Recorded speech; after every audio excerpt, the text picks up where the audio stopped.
Happy belated candidate day, everybody, and Tony here. I hope all of you wonderful Canadian viewers had a fine Canada Day. I know I should have made a stream about 2 days ago, but I've been rather busy with keeping up with my master's thesis. The good news is that I am halfway done. I am on my 35th page out of 66, well, in total for main content. Bibliography can be as long as I want. So basically, I'm going to reiterate this. There's like a 10% rule in my university in which the standard, although is 60 pages, I can either write 54 or 66 pages worth of main content. Just between like 54 to 66 pages of main content. And if it's less than 54 and like more than 66, it's already considered no go or like points being deducted. So just trying to make sure that I remain in the 66 page page limit. Yeah, 66 page limit. So I have been catching up with some Canadian shows growing up. Well, the ones that I have been catching up with in my adult years is Are You Afraid of the Dark? Yeah. True story about the show. I caught it ever since I was about 4 or 5 years old.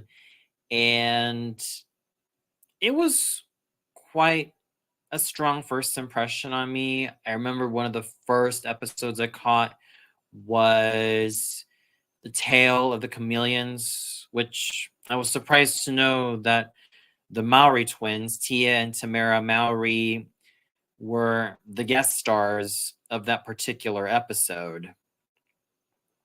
I then stumbled upon Are You Afraid of the Dark when I was about 9 years old back in 2001.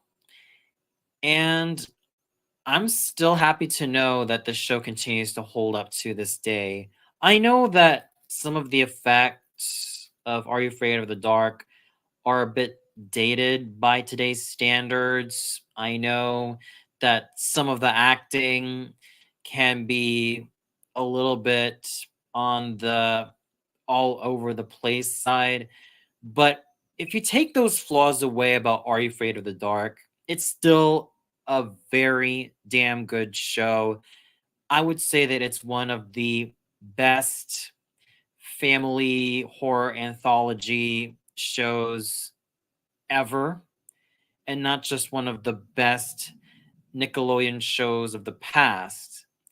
So, with Are You Afraid of the Dark, I could still recommend it, mainly from seasons 1 to 5. Season 6 to 7 are still good on their own merits, but there were some episodes that were a bit rehashy. Although there were a couple of episodes that I enjoyed most from season 6, like when Tucker took over as the Midnight Society's leader, as in when he replaced Gary.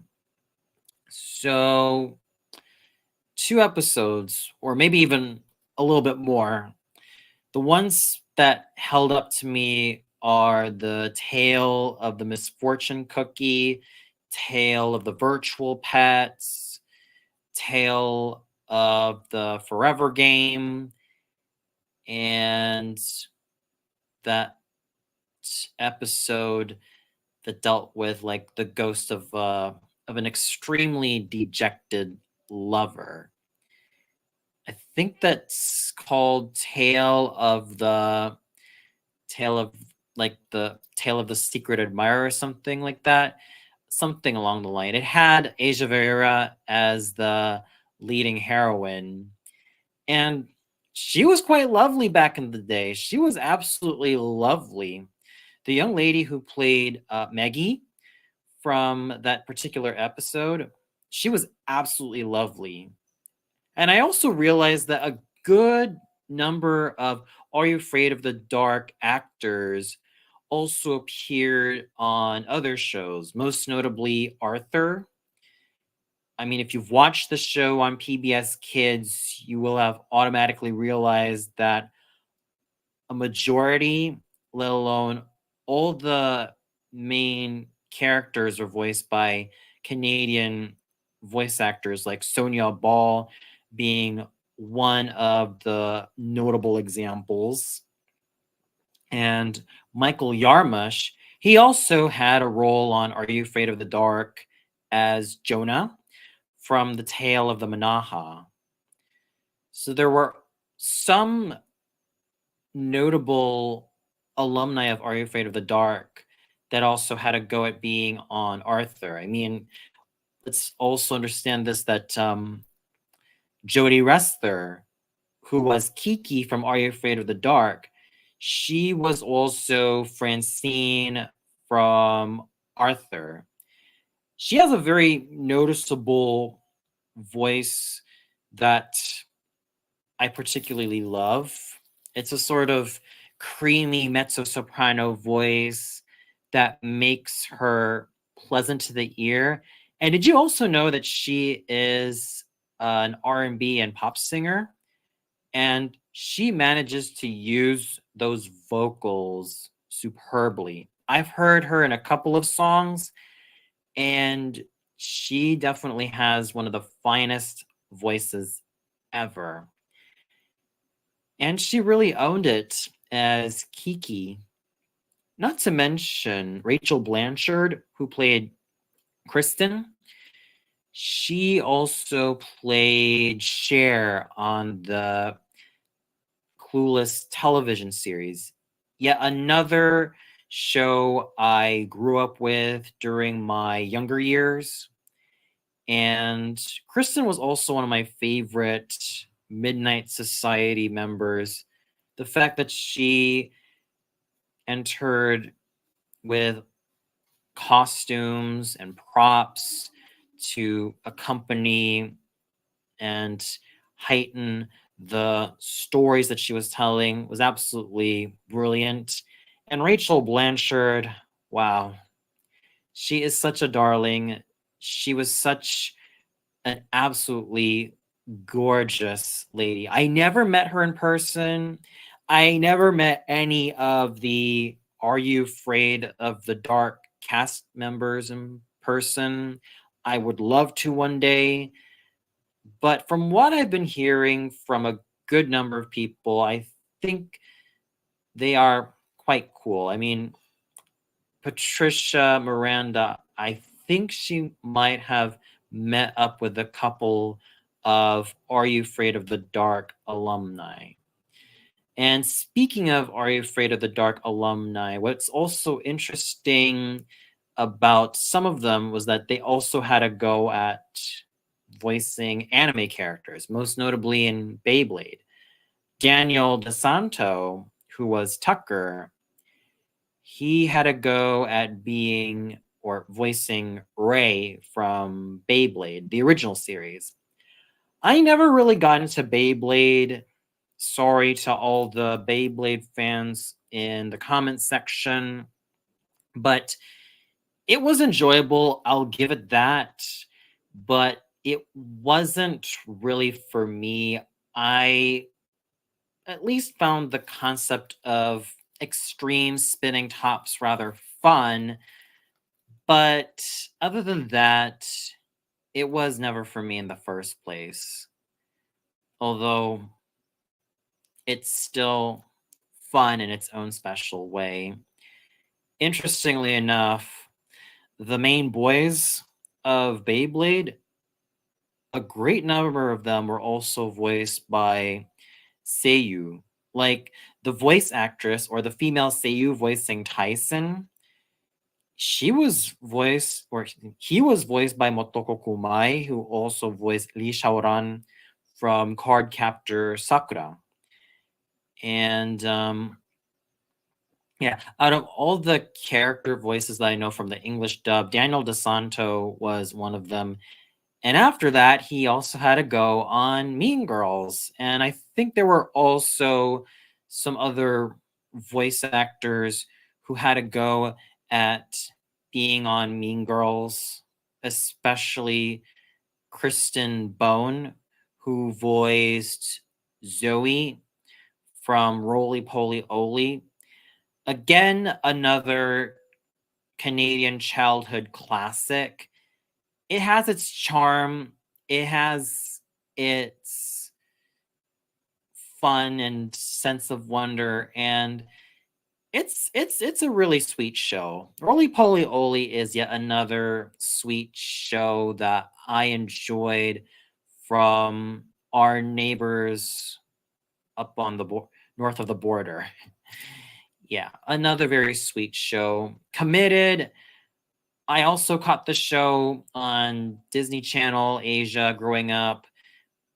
A very interesting show. I mean, it had Eugene Levy, Catherine O'Hara, Charlotte Arnold, Anik Obonsoin, and even Andrea Martin voicing the grandmother.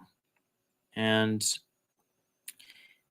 Nicholas, baby Nicholas, was voiced by the same young gentleman who voiced Oli from Roly Poly Oly.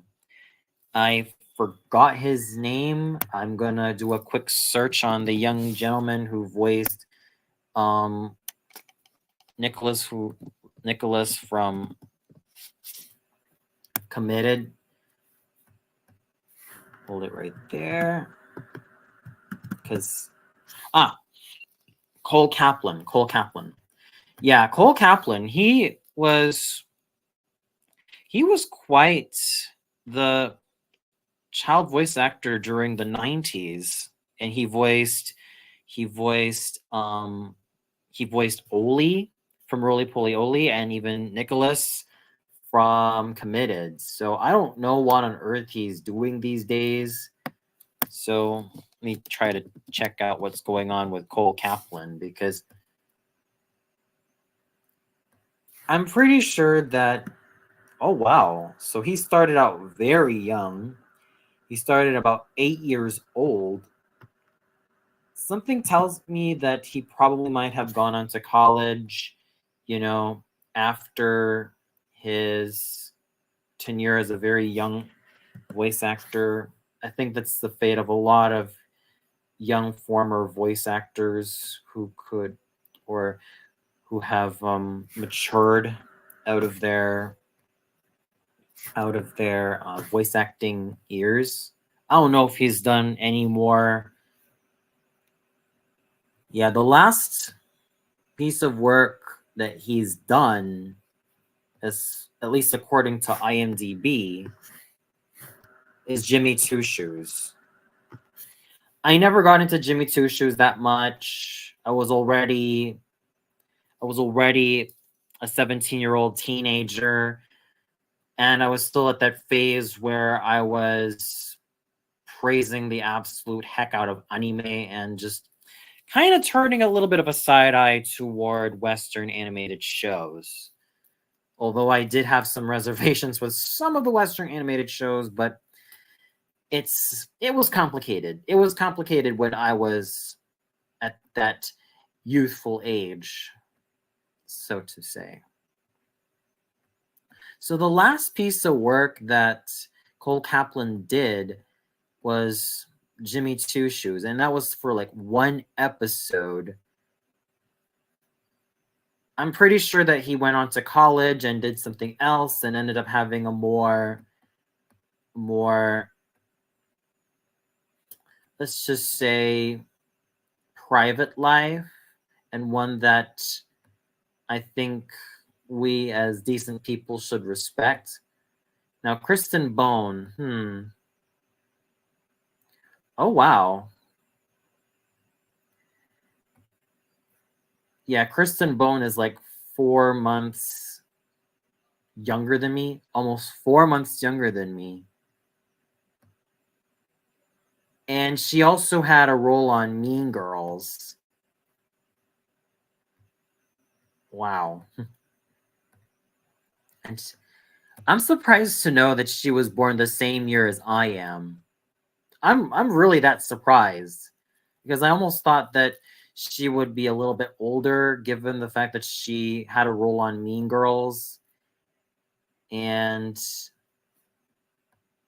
she was only like what, about 12 years old on there, and like the rest of the characters were about 16.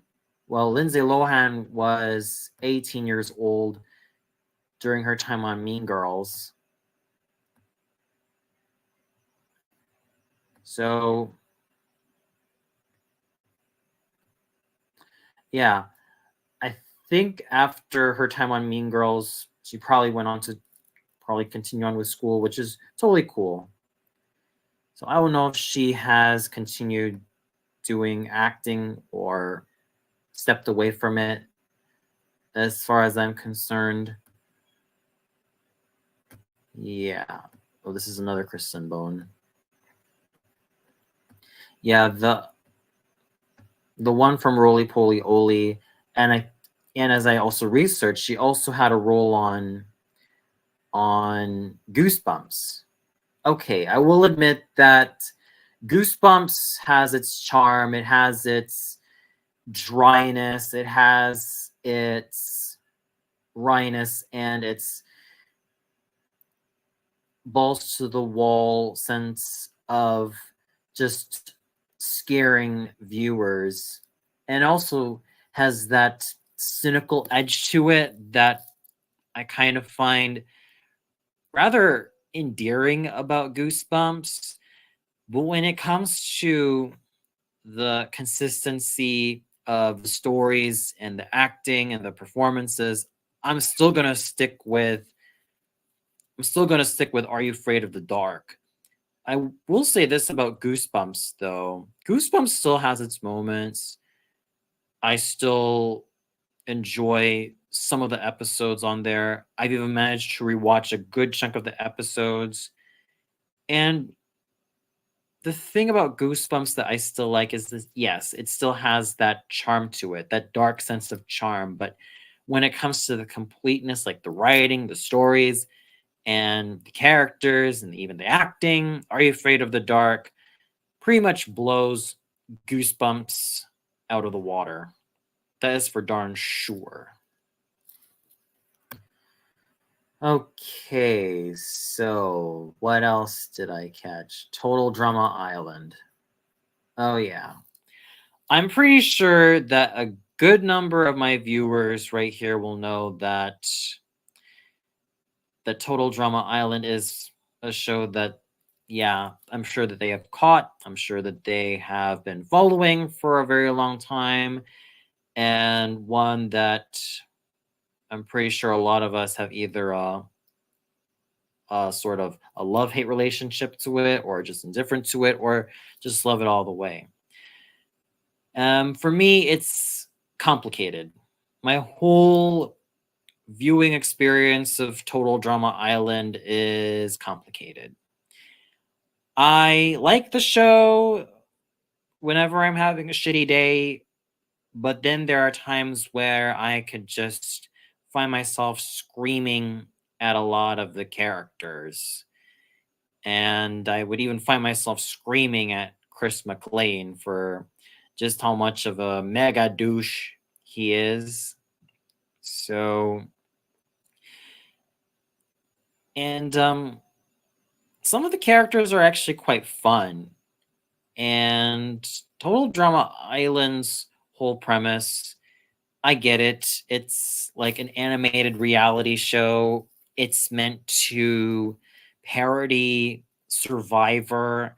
It's also meant to parody a lot of the teen comedy tropes that we've seen in a lot of John Hughes movies and a good chunk of movies of the 90s and early 2000s. And that's something I can still respect Total Drama Island for.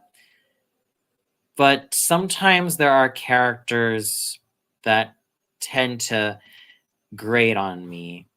I know I'm a bit general with this statement, but Total Drama Island, it's a show that I can enjoy from time to time, but at the same time, it can be kind of grating to watch because some of the characters are either annoying, at least in my humble opinion, or just plain eh.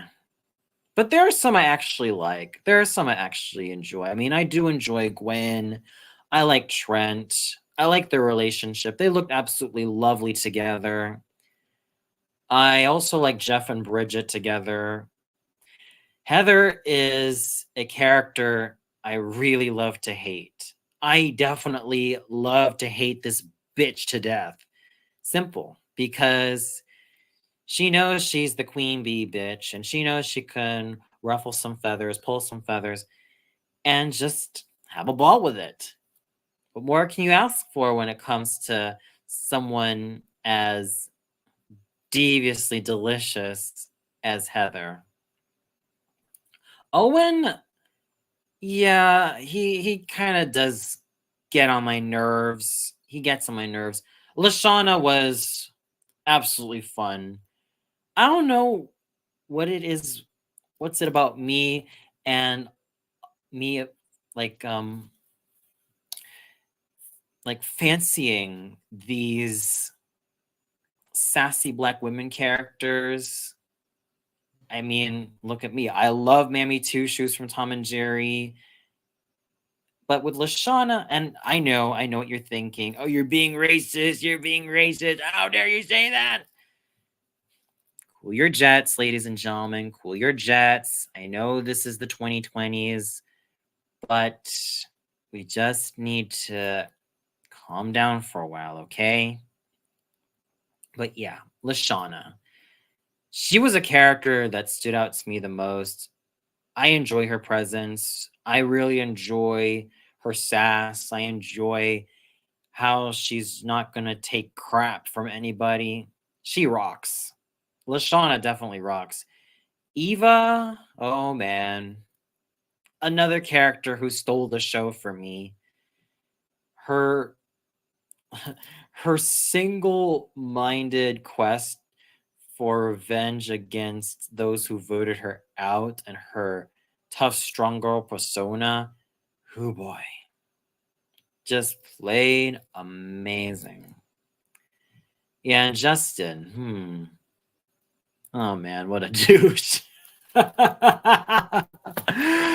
a freaking douche. But yeah. And Chef, I actually like Chef. He was also another character that stole the show for me on Total Drama Island. And when all is said and done, Total Drama Island and probably the entirety of the Total Drama franchise, it's a dividing show. It has its lovers, its very adamant lovers, and it has its haters, its very massive haters. And then there are those who neither love the show nor hate the show. Me, I'm in the middle. I can at least enjoy the show whenever I'm having a shitty day or whenever I just want to have some yucks. But at the same time, if I'm looking for something that has a lot more substance, well, Total Drama Island is the last show I would ever tune into for any sort of substance. And not to mention, there were other cast members who were on Total Drama Island, like Anik Obonsawin. She also had a role on Committed as one of the daughters. And She had a go at being on Total Drama Island. The other cast member who had a go on Total Drama Island, I believe, was Kristen Fairley. Yeah, Kristen Fairley was also known for her portrayal of Little Bear. Great. Another Canadian show that I totally enjoyed when I was a young kid. I mean, there was something about Little Bear that was wholesome, that was sweet, and that was just an absolute breath of fresh air. There's not so much sugar, there's not so much edge. It's just right. It has the appropriate amount of sweetness to make the show palatable for younger viewers. And it also has enough charm for the show to be enjoyable for all families. So if you're looking for a show that is a nice balance of sweetness and charm and a lot of family fun, I'll definitely recommend you Little Bear. Hey, Goddess, so what's up? How you been? And another thing, there was another voice actor who was on Are You Afraid of the Dark? I mean, he technically portrayed one of the characters on Are You Afraid of the Dark, but it was in one of the stories. Amos Crawley, who played Ethan from Tale of the Ghastly Grinner. And here he was on Little Bear voicing Owl. I was surprised to know that that was him voicing Owl. I didn't expect Amos Crawley to have a go at voicing Owl, especially considering that he went through puberty, of course, and his voice wasn't really that recognizable when I heard him. I wonder how on earth he's doing these days because I'm pretty sure yeah, I think he's been doing very well. I mean, he's grown up. He looks really dashing. He looks really good. Yeah, he was on Are You Afraid of the Dark when he was about 14 years old, 13, 14 years old. Let's see right here. Yeah, he was 13, excuse me. He was 13 when he was on Are You Afraid of the Dark? So that was back in 1994. Can you believe it? 30 years. 30 years ago he was on Are You Afraid of the Dark? Oh, that's really nice, Goddess. So, but here's what I want to ask you, Goddess. So, since 2 days ago was Canada Day, what are your favorite, or excuse me, let me rephrase that. Who are your favorite Canadian voice actors and voice actresses? Because now I'm opening the floor to a lot of my Canadian viewers, hopefully, if they're tuning in right now. So I'm opening the floor as of the moment, especially when it comes to shows of the past that you caught, whether it be anime dubs or live action shows or animated shows mainly produced in Canada. I mean, for me, when it comes to voice actors, I can't go wrong with Matt Hill at all. I can never go wrong with him. He's always reliable when you want an impassioned and youthful hero, or even if you want someone who can be just as impassioned and youthful in any anti-heroic or even villainous roles. I mean, you dare not look beyond Bankotsu from Inuyasha. I think that was one of his best roles that he's done. Then he also had a role on Being Ian, of course. Yeah.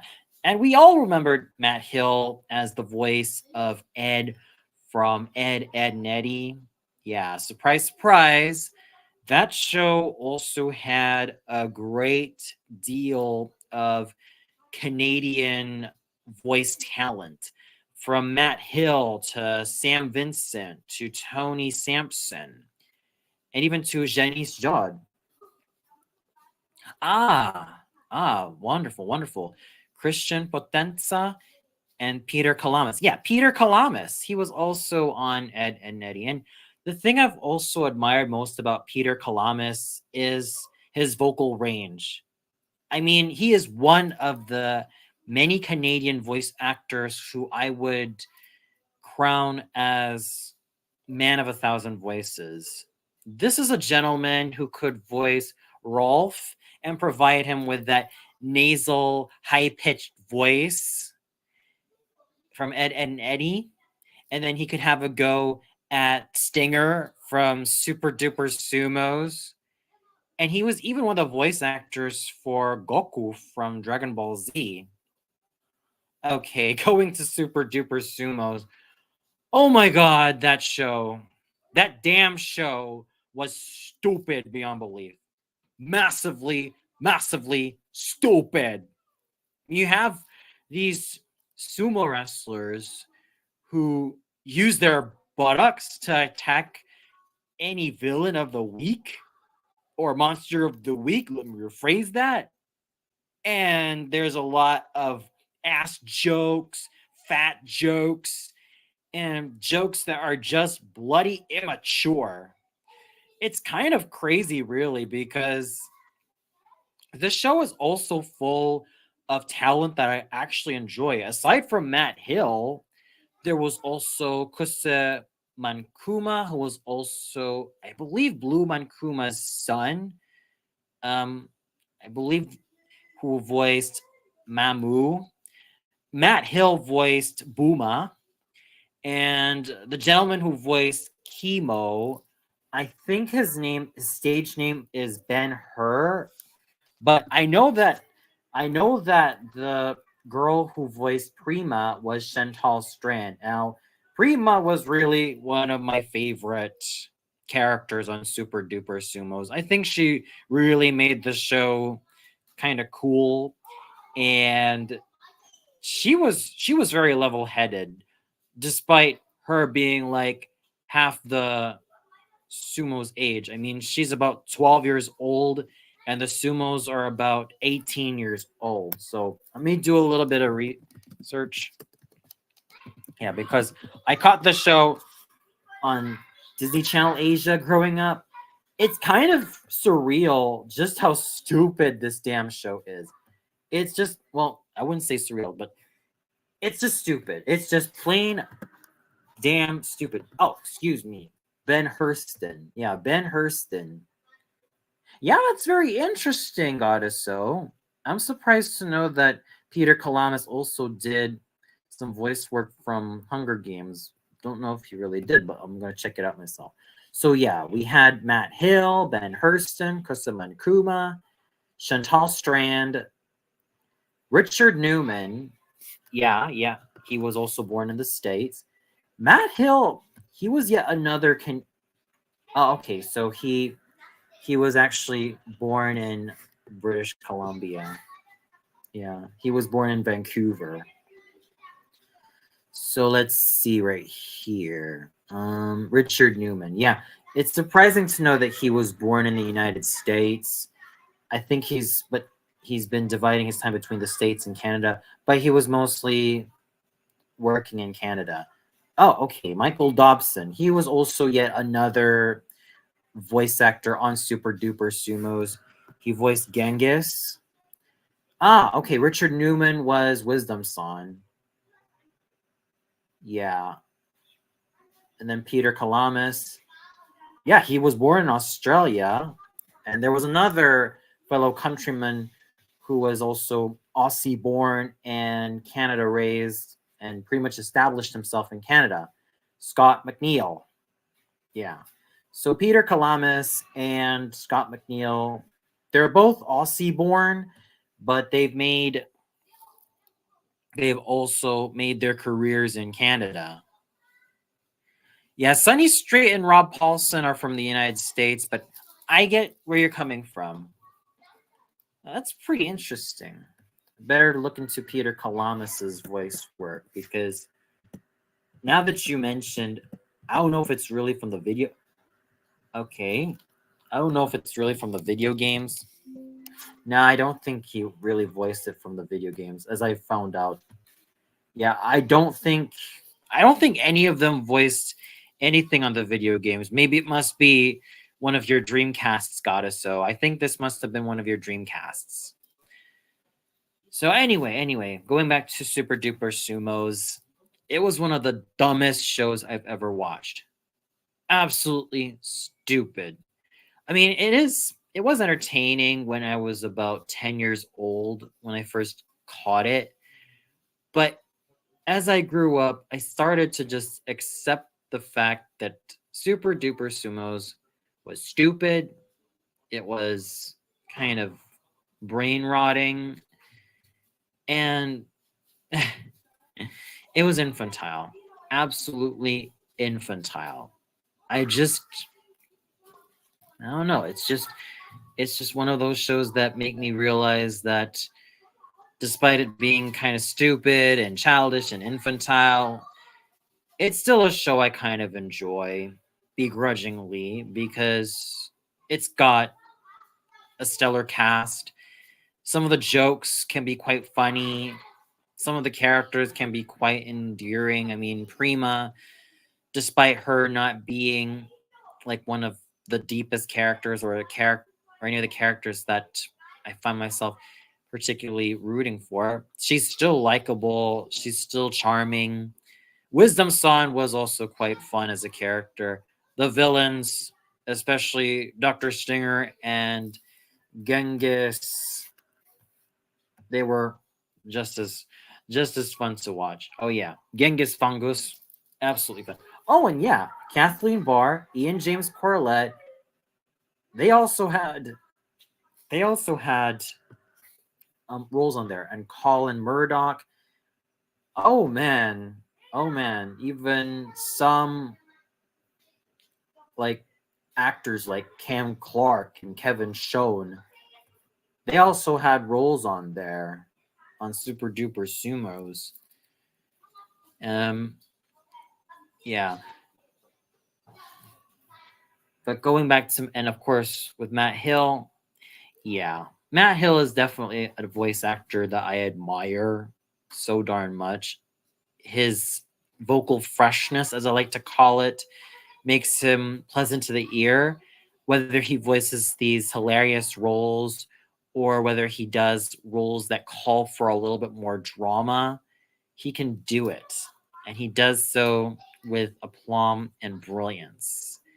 I think he also had a role on Mobile Suit Gundam Seed. Let me see. Ah, yes.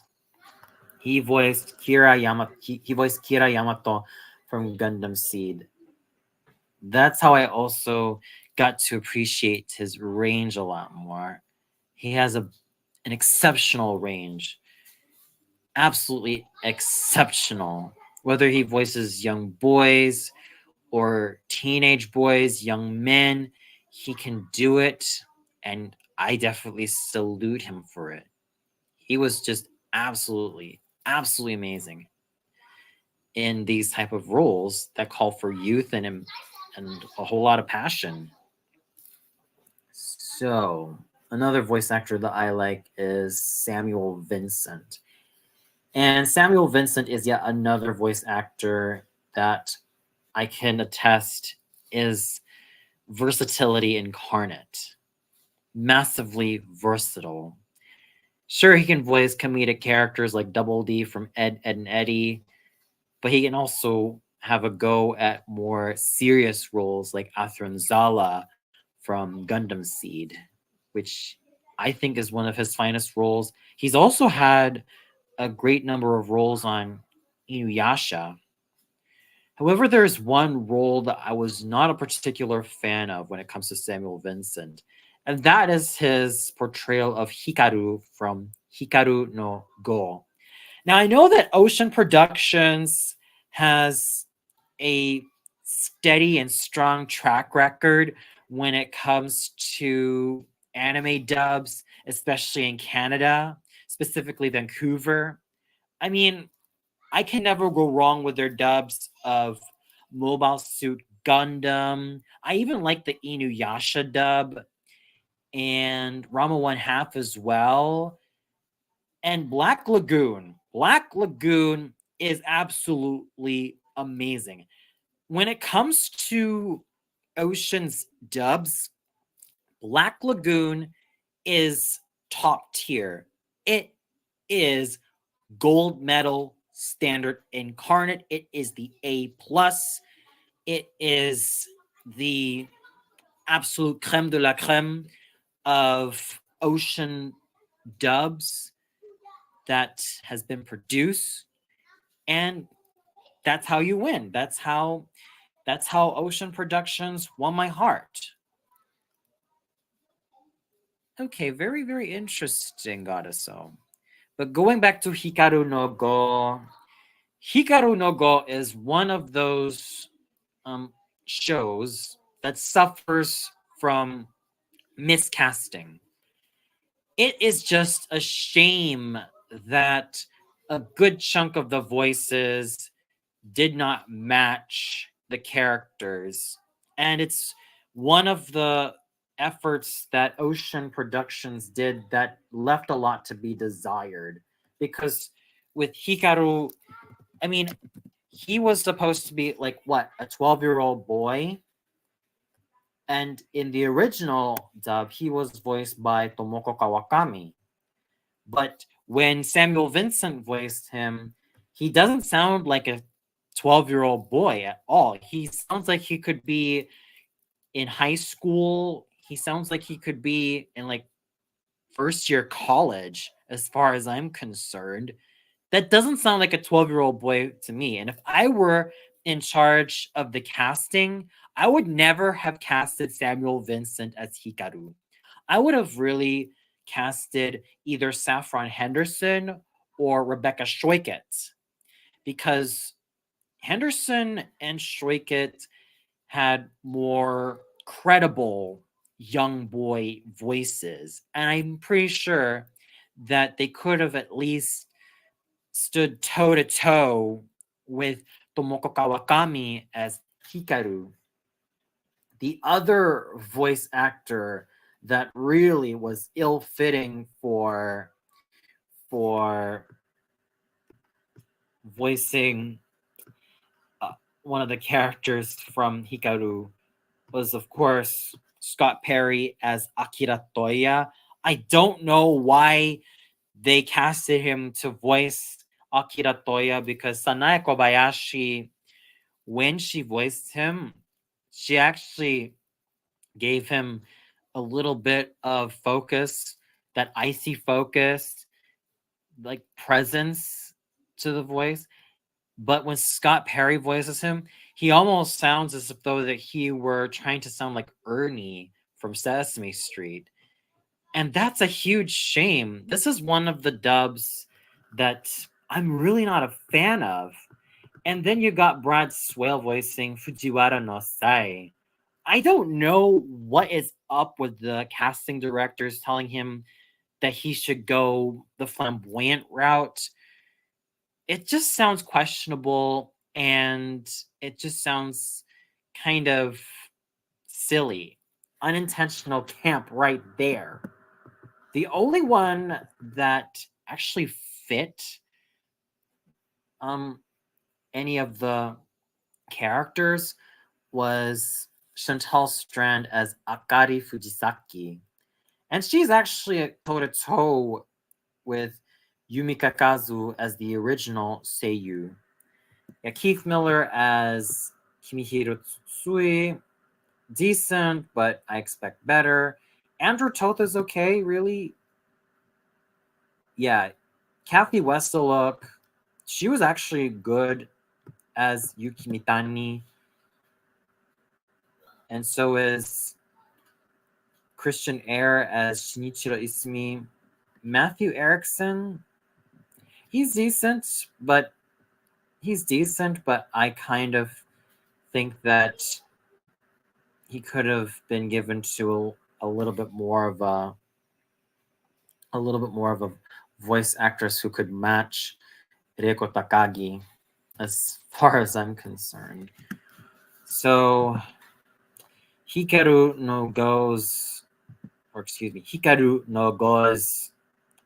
dub by the by Ocean Productions was massively hit and miss.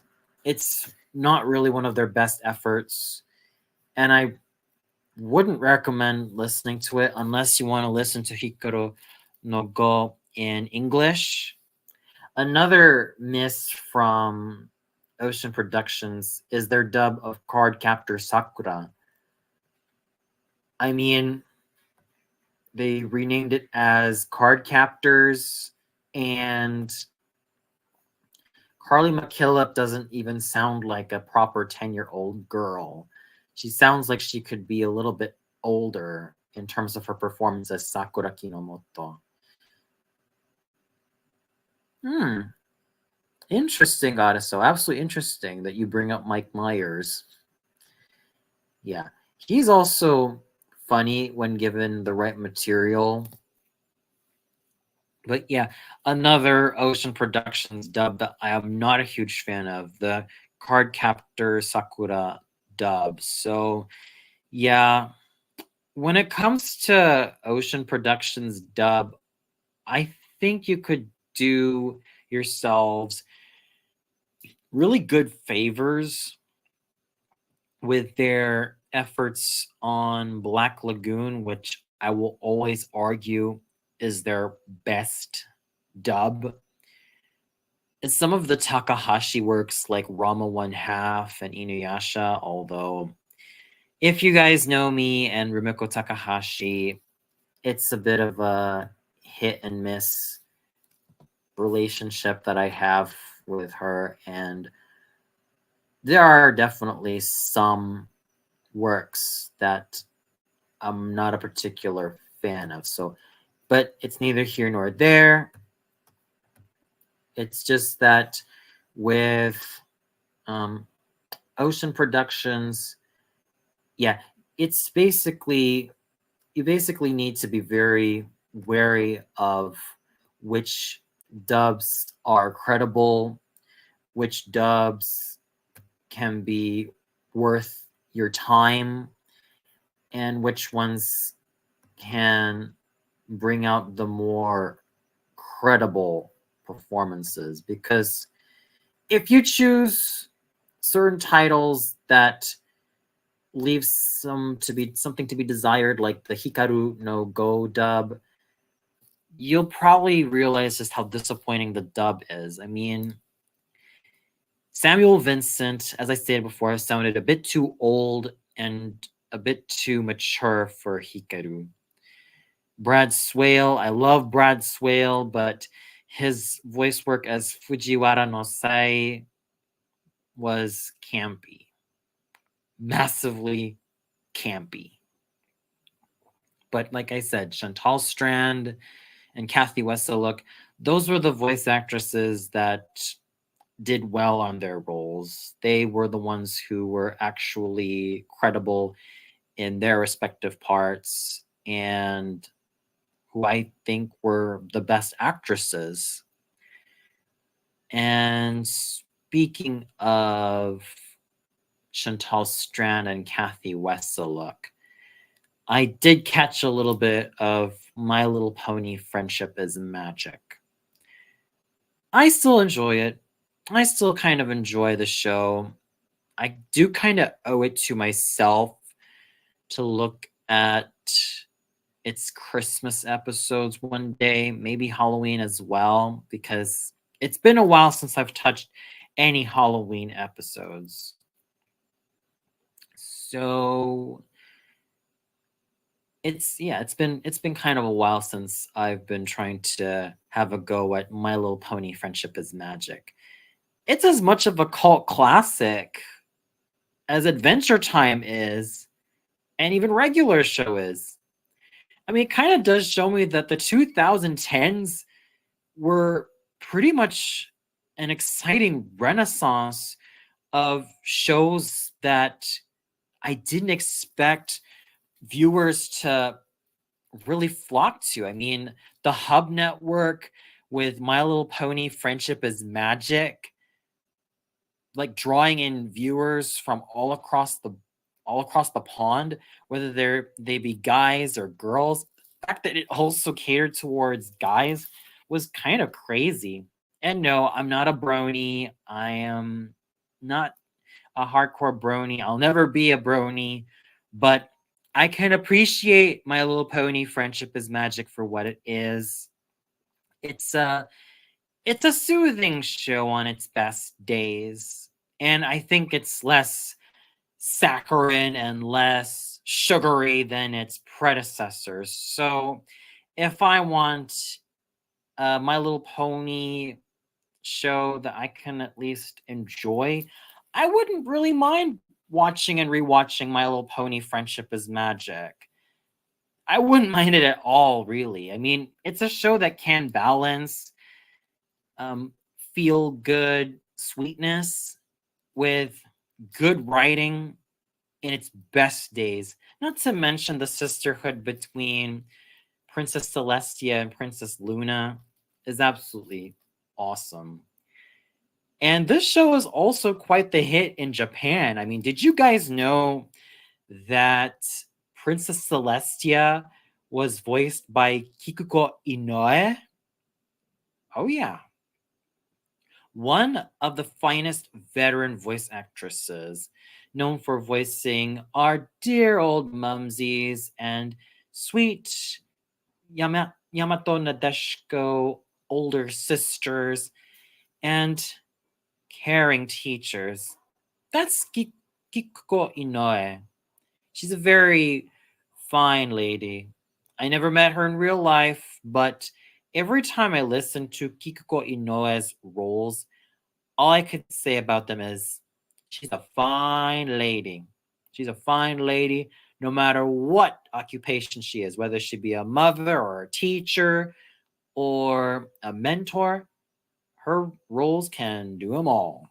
Or even a big sister about to make it through college or even high school in her last years of high school. Yeah, that's Kikuko Inoue. I also think that Miyuki Sawashiro, she also voiced one of the main characters of My Little Pony.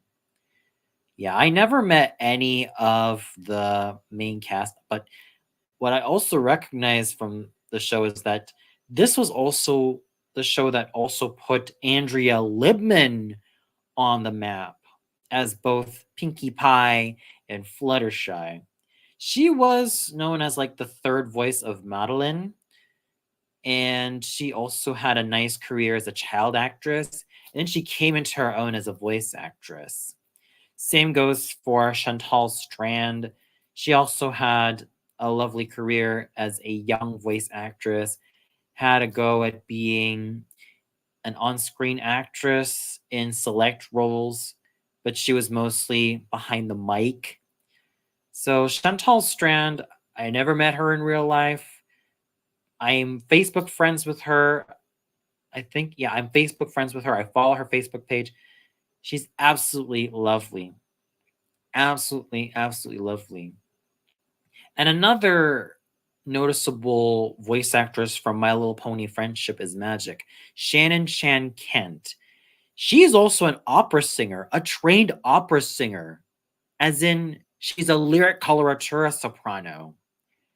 I remember one of her roles was the Queen of the Night, which I argue isn't really the best fit for her light lyric coloratura soprano voice, but I think she's got some good pitch. I'm pretty sure that there is a video of her singing.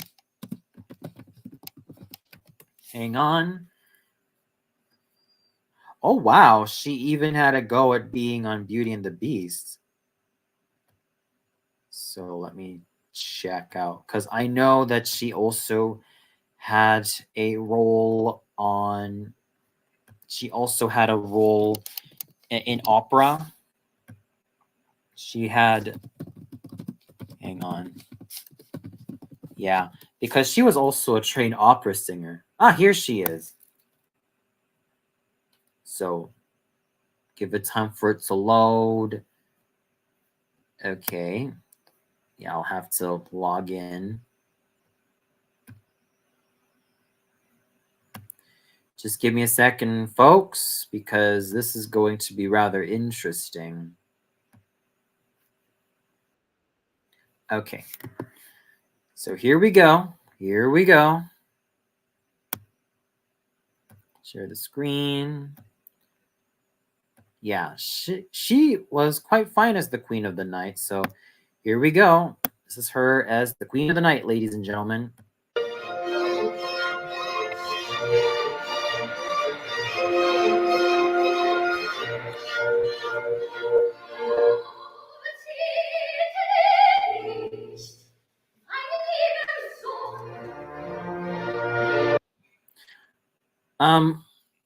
Not really the most ideal voice for the Queen of the Night.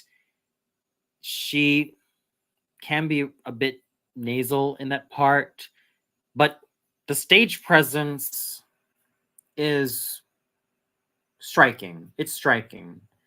But vocally speaking, her voice is not my favorite for Queen of the Night. Not my favorite by a long shot.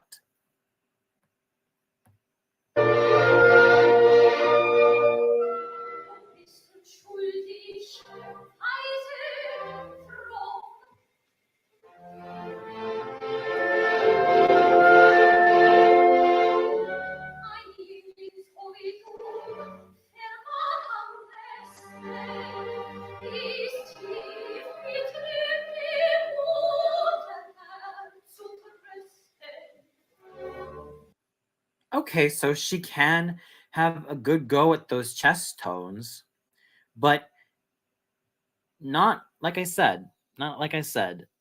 There's a little bit of nasality going on there. It doesn't really sound like she should be singing Queen of the Night.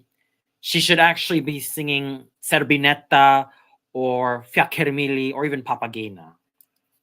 Just my take. Continue.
Yeah, sometimes her voice does tend to disappear when she tries to sing a little bit more dramatically.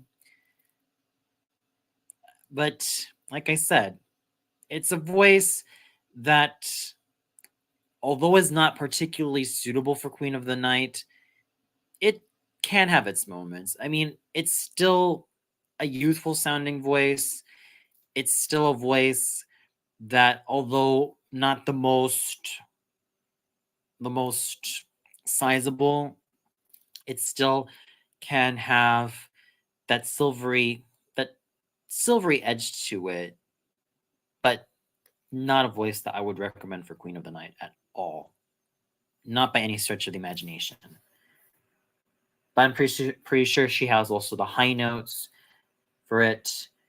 But like I said, this is a voice that is more suitable for soubrette roles, coloratura soubrette roles.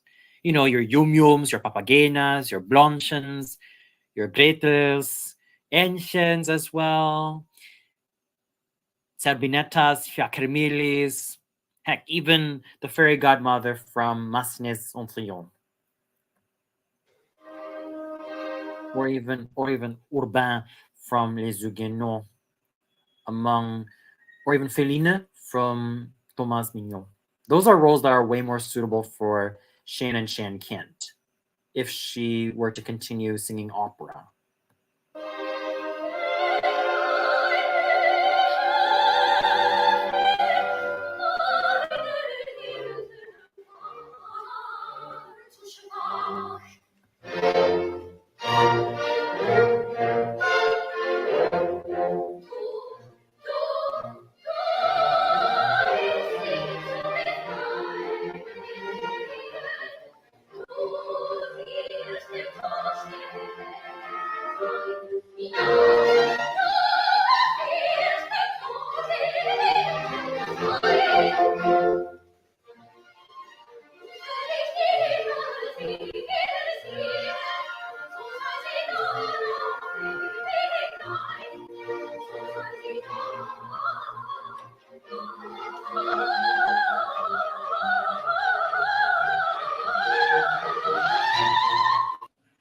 Yeah, there was some imprecision in the coloratura.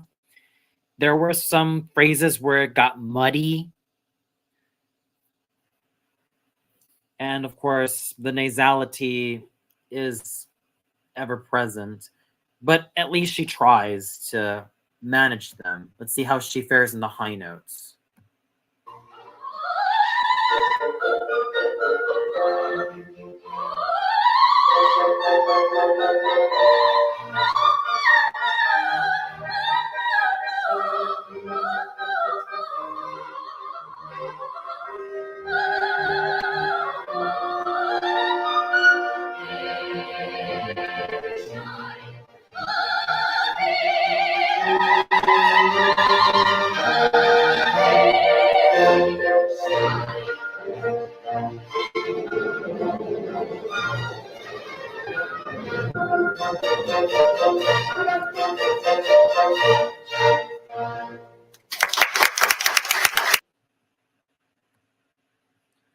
Well, good effort on Shannon Shan Kent's part for singing Queen of the Night, but it's not a voice that I particularly like as the Queen because, straight up here, if you know me during the times that I have been on YouTube and have been making opera reviews, you'll know darn well that I love a dramatic coloratura soprano singing Queen of the Night.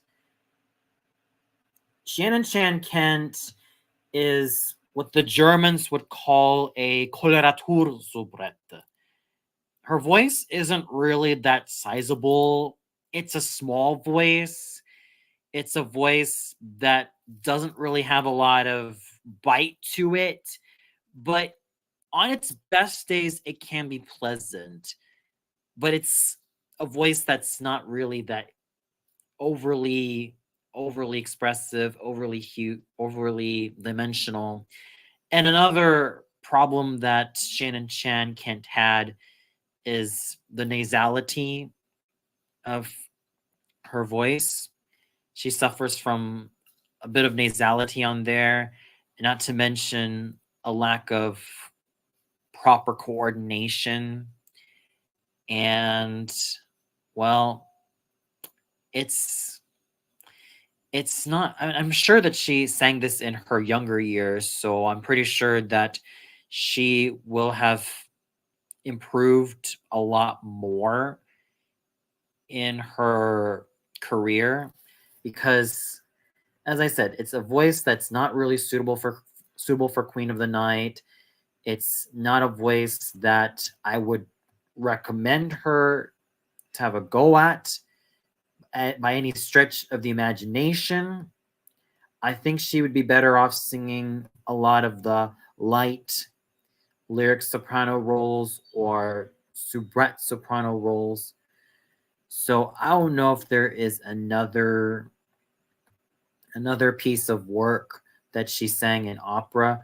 I think this must be the only one that I've stumbled upon, or maybe there might be another. Maybe there might be another piece of work that she had a go at singing, because Queen of the Night is not a role that I particularly like from Shannon Chan Kent. It's a voice that, to me,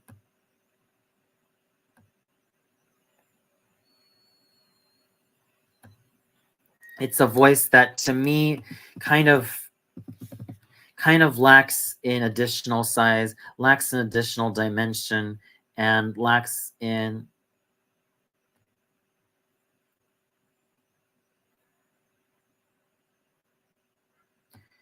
yeah, it kind of lacks in additional dimensions. So, but if she were to sing, like, let's say Mabel from Pirates of Penzance, that would be okay. That would actually be nice for her. Oh, here it is. Here it is. She sang Queen of the Night, Madame Herz, Olympia. I think that's a role that's way suitable for her. So is the Jew fairy from Hansel and Gretel, Adela, and the First Spirit. Those are roles that are actually way more suitable for Shannon Chan Kent. Queen of the Night is unfortunately a little bit out of her reach and out of her vocal depth. There is another voice actress, although she's not from Canada, she is also trained as an opera singer that I actually enjoy, and I'm actually quite enamored with how lovely her voice is. And her name is Ayahi Takagaki. So we're gonna have,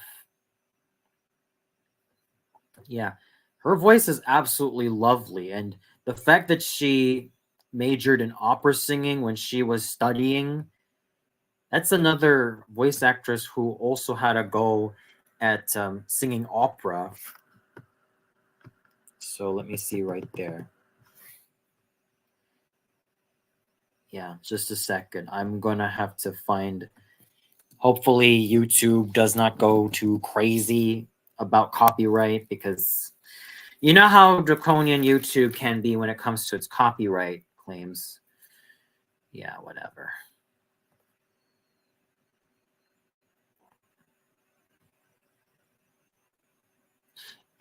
Just hang on a second. Yeah. But like I said, I've listened to Ayahi Takagaki, and she's really damn good. She's absolutely, absolutely damn good. So just give me a second here.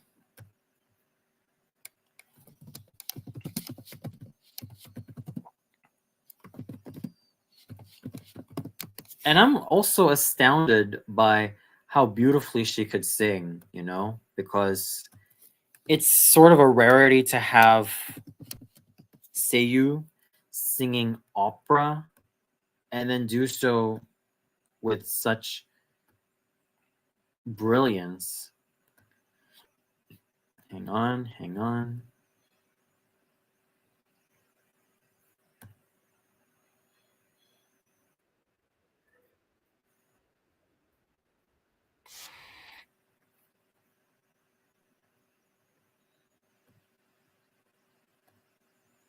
Okay, so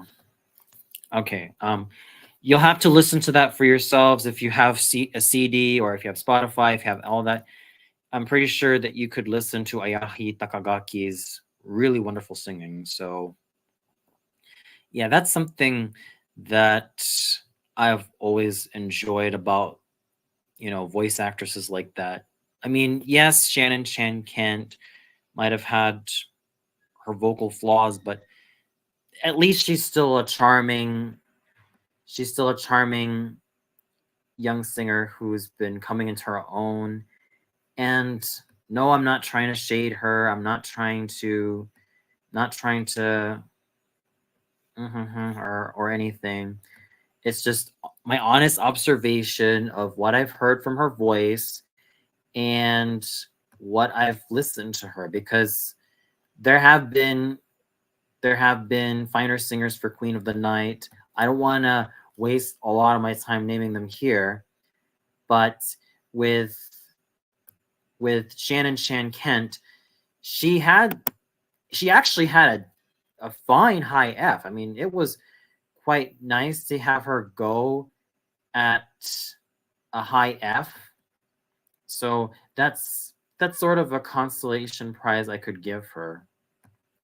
And now we will head on to some real singing for Queen of the Night. So I hope there is the version available from Louise Lebrun. But if not, then there's a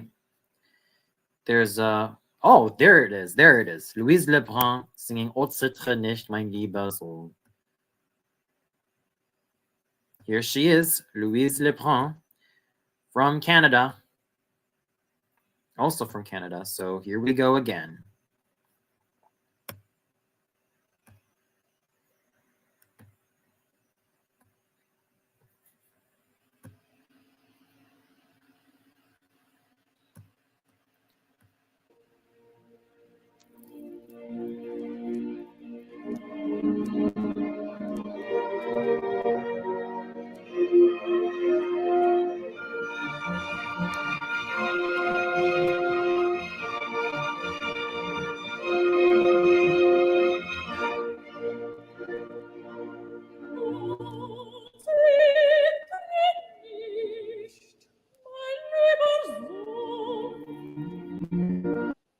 Yeah, there's a lot more control in Madame Lebrun's voice when she sings her entrance.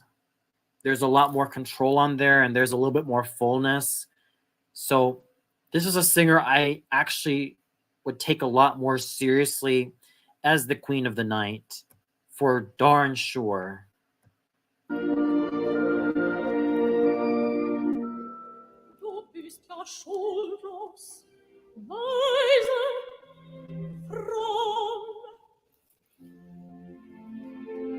And the clarity is also there.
Yeah, no signs of nasality on here. It's clear, it's polished, it's a voice that is naturally beautiful.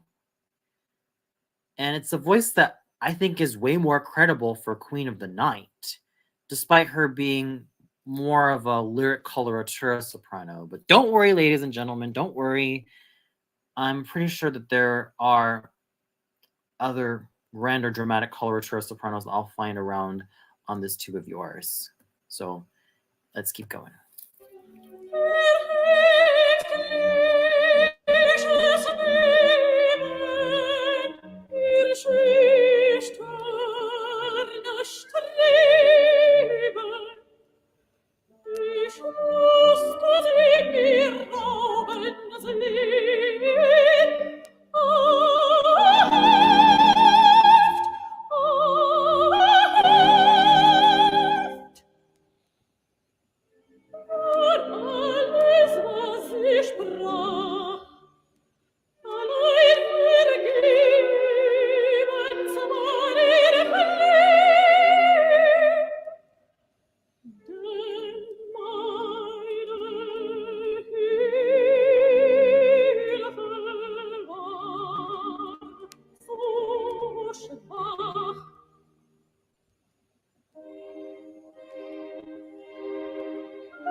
Yeah, the dynamics are also there.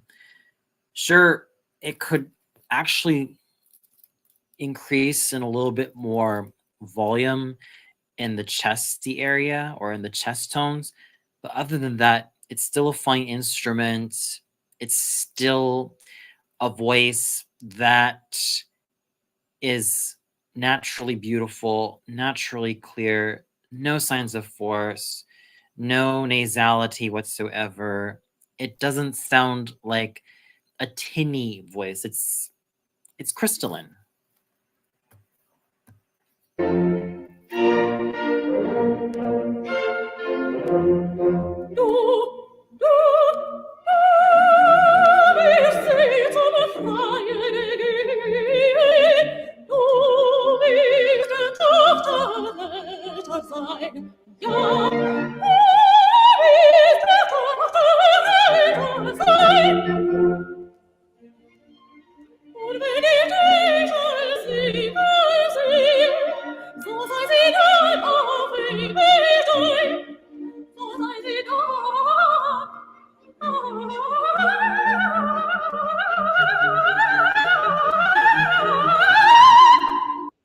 And listen to those runs. A lot more controlled, a lot more dynamic, and a lot more exciting to listen to. They don't sludge. They flow beautifully well. There's clarity to that flow, and it doesn't sound choppy.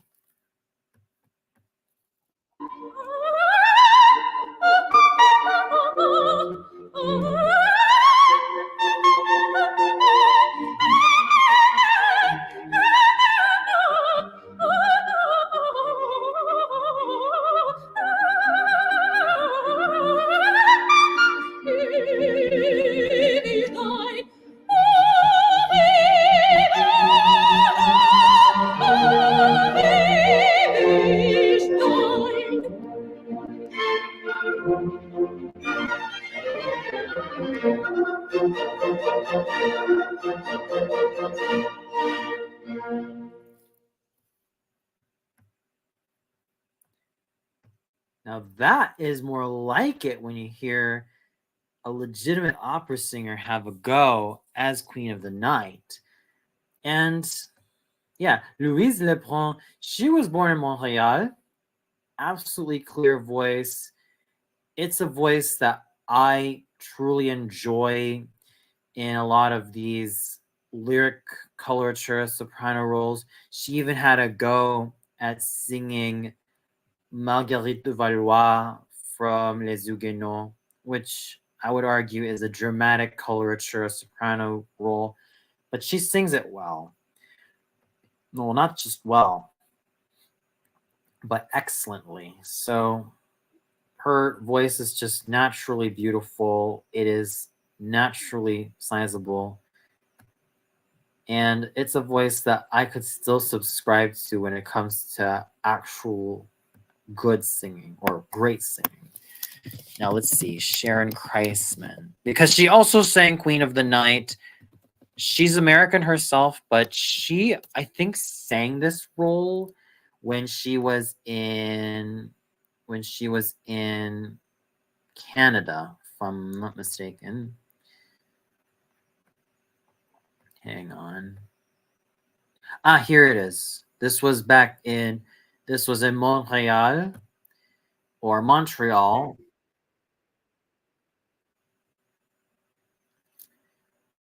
She sang Queen of the Night there.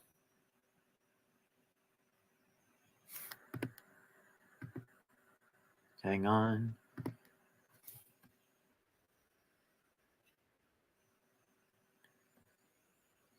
Oh, wow.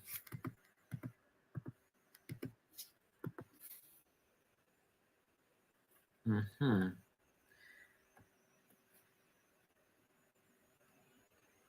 Just please let me find the place where Sharon Christman is singing Queen of the Night. Or more appropriately, her first act aria Od Sitro nicht. Because she's also, in my opinion, a fine coloratura soprano. Hang on.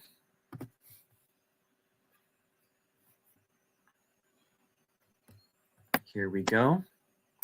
And I'm going to give this video a like. Here we go again.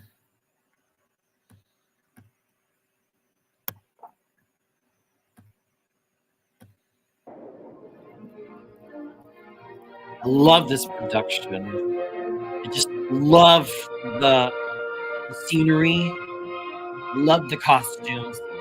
We need more productions like this, ladies and gentlemen.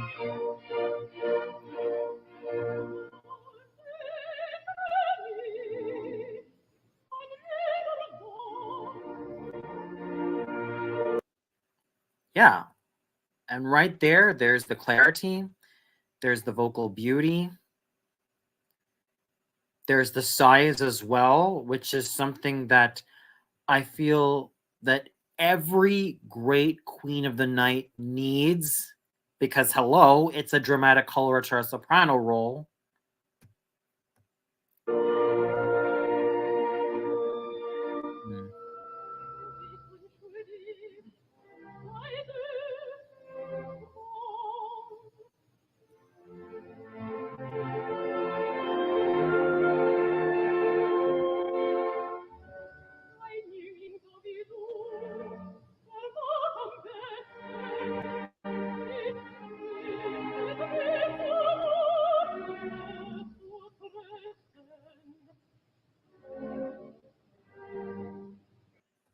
Yeah, it's not the most focused 100% voice ever, but it's got size, it's got dimension, and of course, it's got its regality. So props to Sharon Kreisman for doing such a grand job as the Queen of the Night so far.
So that's Sharon Kreisman singing the Queen of the Night's first act aria, and she totally blows me away in terms of vocal size. Yes, there were times where she got a little bit pitchy, especially when she tried to hit that high F.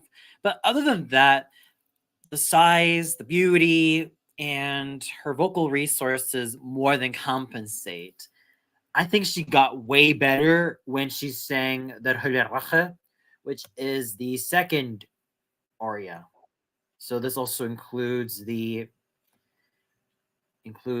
dialogue between the queen and Pamina. So let's have a go at that too.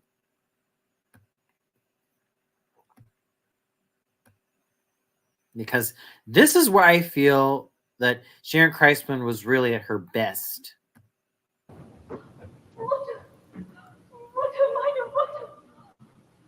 Wo ist der Jüngling, den ich an dich sandte? Ach, Mutter, hat sich den eingeweiht in Gewissen. Glückliche Tochter. The Pamina was Costanza Cuccaro. Now, I know what you're thinking. Is she Italian? No, I think she's from the United States as far as I'm concerned. I think both she and Sharon Kreisman are American born. Let me double check. Because Costanza Cuccaro, she also had a go at singing, Lucia and Sabinetta. Oh yes. She was born in Ohio, so she was a native of Ohio. She's an American. I'm not so sure about Sharon Kreisman though. I think she, if I'm not mistaken, or excuse me, I think she must have been born in the States herself. Yeah. I think she's also American born as far as I'm concerned. She is American born. She is also a vocal professor. Yeah, she's also a vocal professor at a university. More specifically, the Catholic University of America in Washington, D.C. That is definitely something that I am totally saluting her for.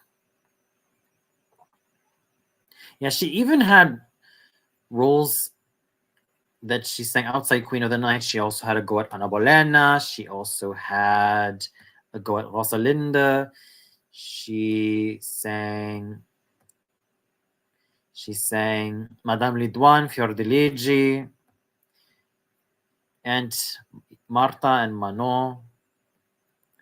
Yeah, so I would classify Sharon Kreisman as a sort of a hybrid between a lyric coloratura and dramatic coloratura, actually bordering on dramatic coloratura, given the size of her voice and her repertoire. So here we go. Und bist du als ewig mir entrissen, oh, fliehen wir, liebe Mutter, unter deinem Schutz trotz ich jede Gefahr. Schutz? Liebes Kind, deine Mutter kann dich nicht mehr schützen. Mit deines Vaters Tod ging meiner Macht zu Grabe. Mein Vater übergab freiwillig den siebenfachen Sonnenkreis den Eingeweihten. Diesen mächtigen Sonnenkreis trägt Sarastro aus seiner Brust. Siehst du hier diesen Stahl? Er ist für Sarastro geschliffen. Du wirst ihn töten und den mächtigen Sonnenkreis mir überliefern. Aber liebste meine Antwort!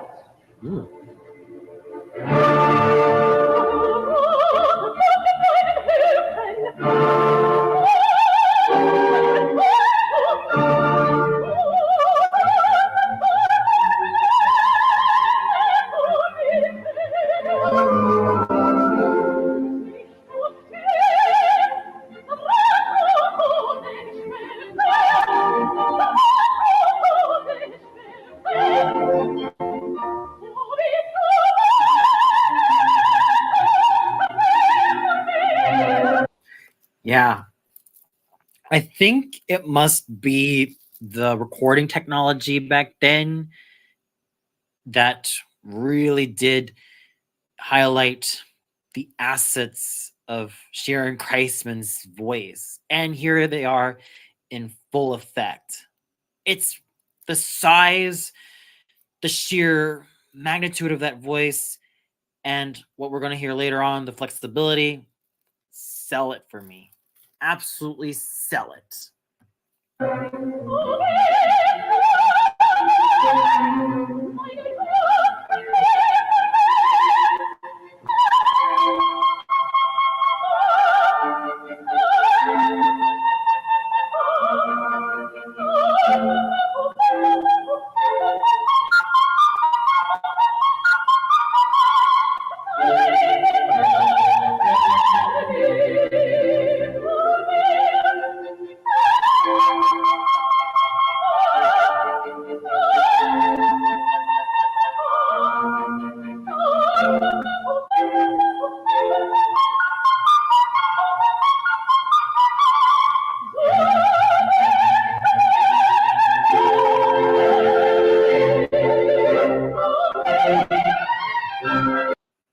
Yeah, the conducting for this particular aria, it borders on the slow and kind of sludgy, but I could forgive all that because Sharon Kreisman's voice, with her flexibility, with the attack on the high notes, they are clean, they are clear, and they are absolutely pinpoint. And this was actually her in at a much better form than when she was in the first act. So let's keep it going.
Now, that is what you call a stunning vocal performance right there. Yeah. This was shown in the Montreal Opera House, and I swear to God, we really do need productions like this more often. We do need more opera productions like this more often. Productions that are more intricate and like really show the beauty of the costumes and the scenery, not all of this Régie Théâtre crap. Come on. I've seen enough of this rubble, really. I've seen enough of this rubble in a lot of these European opera houses, especially German opera houses, where they're supposed to be preserving the art, not putting all this dribble where it feels like it's just thrown together. Come on. And this is pretty much the government subsidizing these opera houses, especially Staatsoper unter den Linden. Give me a blooming break. Just give the audience real costumes, real scenery. Just emit more elegance. What more can you ask for? Let me try to see what's up. Yeah, because this is the production from the Staatsoper unter den Linden that I am not a fan of at all. This is the production that I watched more than once, even more than twice, and I bloody didn't like it. This was by Yuval Sharon, and for me, this is it's kind of a travesty. But here we go.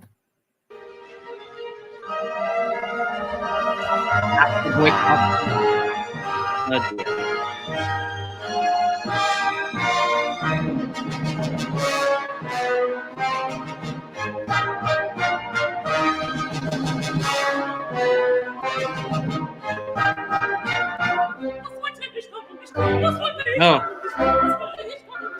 Oh, I forgot to see that.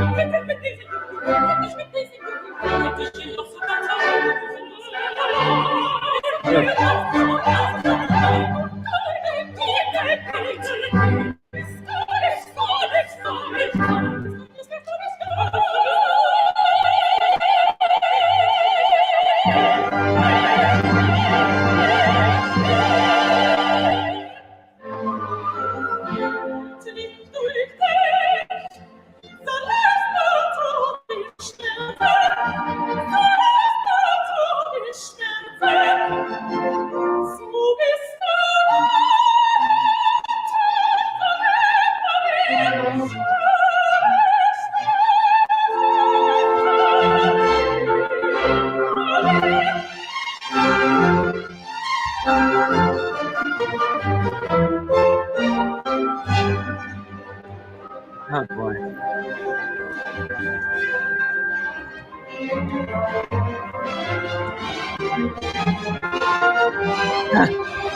Even how what they did with the three ladies? Are you kidding me? Yeah.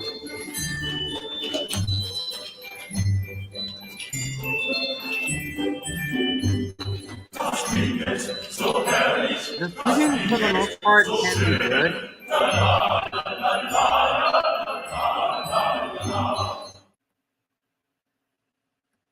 But for goodness sakes, the scenery, which is a shame though, because there was an older production at the Staatsoper unter den Linden that I actually liked a lot more, and I feel like they should have used it way more often. I caught it back in 2013, and it was by, I think, August Eferding.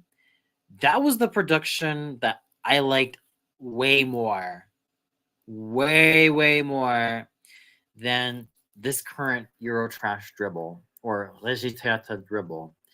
And I know that there are going to be some people in the comment section saying, "How dare you say that? How dare you say that?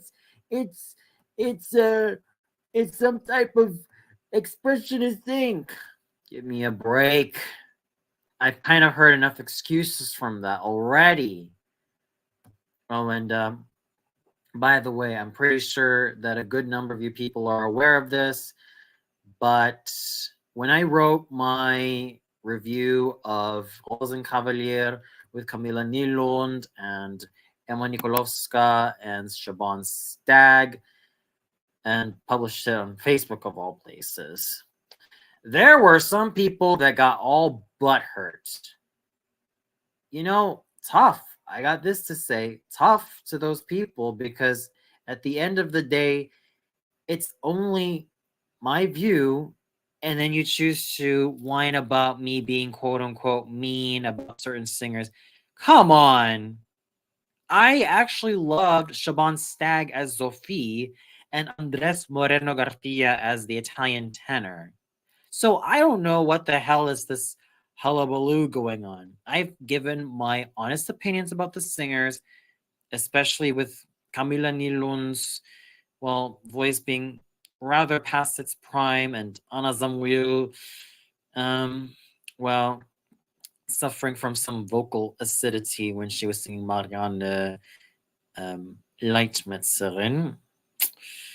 Yeah, there was a bit of a shitstorm going on, and this one woman was whining to me saying, "How dare you write these reviews? How dare you say that? Your singing's not even that good either."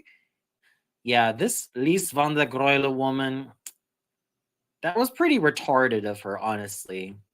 I actually feel kind of bad for her because, you know, it's kind of crazy in terms of the world that we've found ourselves in.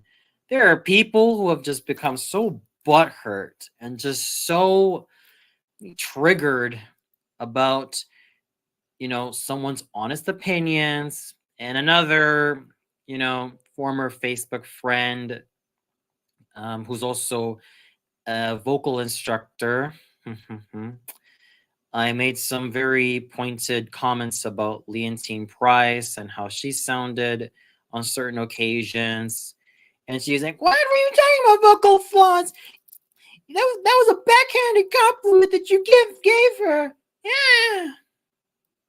I could barely take that one. I could barely take that person seriously anymore. And it's like, come on, I get that in terms of people from the African American or Black American community about Leontine Price. Yes, she was one of the finest singers ever. Yes, she's had her glory days, but there were times that she didn't really record too well in the studio. Yes, on stage she's elegant, especially as Aida, Liu, Pamina, and roles that can suit her voice. But when she gets on the studio on some occasions, there are times that her voice develops, or the sound engineers kind of made her sound kind of hollow in stark comparison to how she sounds live. And well, and I know that I'm going to get a lot of people in the comments section whining to me about saying, "How dare you say that about Leontine Price? You should apologize." But there have been greater Black American opera singers, and I still like Leontine Price, don't get me wrong. But what about Margaret Tynes or Marian Anderson, who is a contralto, and Camilla Williams? Those singers managed to sound a lot more clear compared to Leontine Price. Yeah, let me just check. Yeah, excuse me. Yeah, because and even Gloria Davy. Yeah, Gloria Davy was yet another singer that I am a major fan of. Oh, look at that. Yeah, Margaret Tynes also had a go at singing, a lot of these big roles. She could sing anything from Carmen to Aida to Salome, which makes her all the more brilliant and makes her just an absolute dynamite of a singer. I mean, I really I do enjoy Margaret Tynes. I think she is one of the finest of all time. And aside from Margaret Tynes, there's also Camilla Williams, a very fine butterfly and a very fine Cho-Cho-san. Oh, yeah. Oh, yeah. Wow. And she also took part on the March on Washington.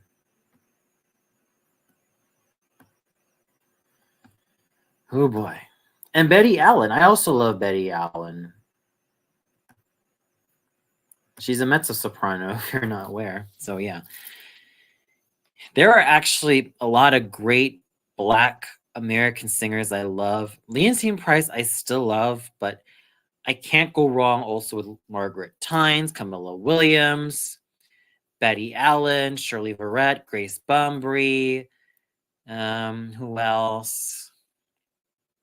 Oh yes, even Marian Anderson and Rary Grist.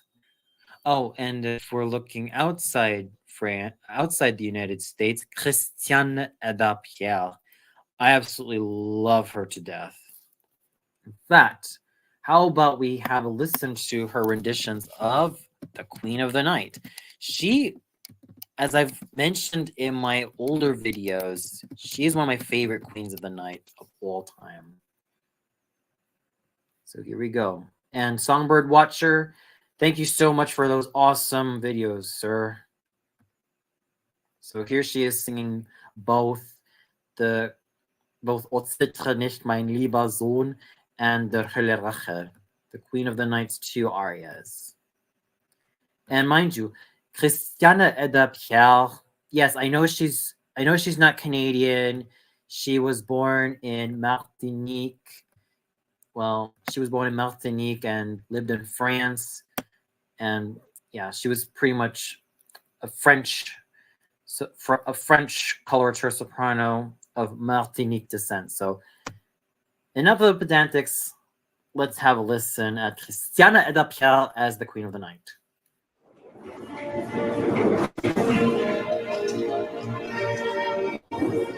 This was at Aix-en-Provence.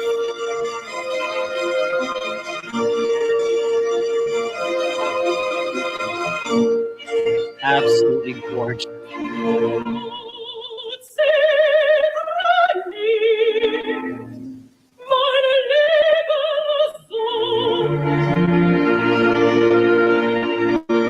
Ladies and gentlemen, this is why I love Christiane Adet-Pierre as the Queen of the Night. She has a full-bodied tone like a cello, and she has that rich and creamy tone that I love. And I know she's not technically a dramatic coloratura soprano. I mean, she is sort of like a full lyric coloratura soprano. But that full body and that dimension in her voice could actually make her just as apt for dramatic coloratura soprano roles. Mind you, not only did she sing Queen of the Night, but she also had a go at Vitellia from La Clemenza di Tito and Imogene from Il Pirata. And those two are also dramatic coloratura soprano roles. Du bist unschuldig, weiser, fromm.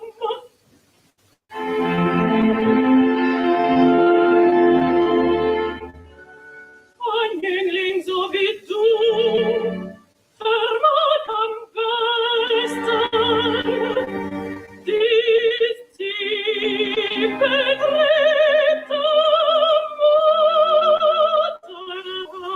Mutterherz zu trösten.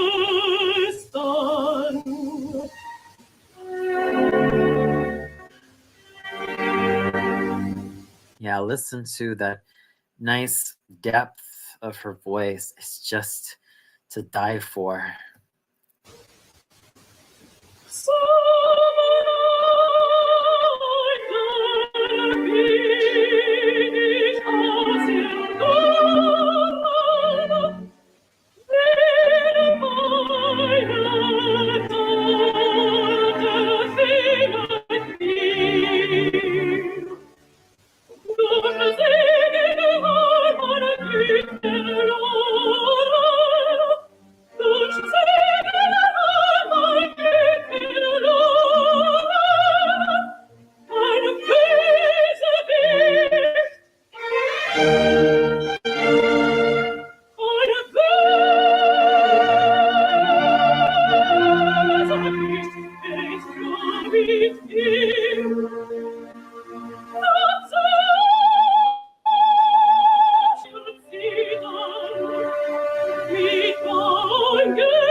And there you go, Christiana Edda-Pierre, one of my favorite French queens of the night of all time.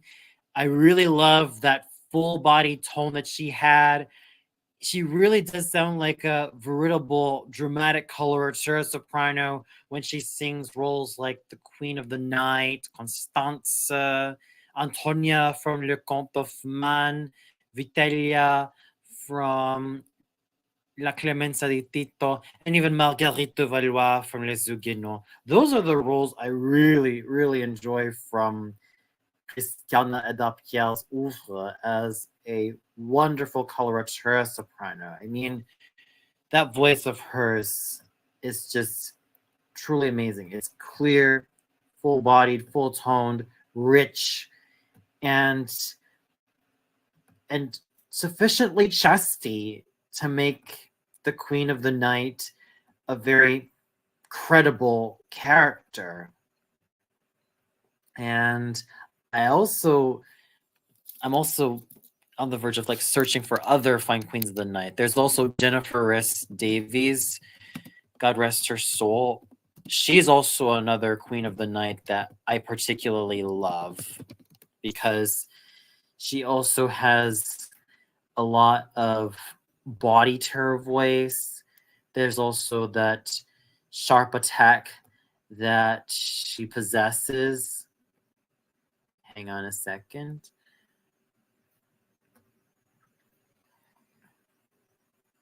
Yeah, she's yet another great dramatic coloratura soprano that I am a huge fan of. Just listening to her voice, listening to Madame Rhys Davies's voice is just absolute pleasure. And there's also another British soprano that I love as the Queen of the Night, Penelope Randall Davies. Yeah, Penelope Randall Davies. She's also yet another. Hang on, I think I might have got her name wrong. Yeah, Penelope Randall Davis. Excuse me, not Davies, but Davis.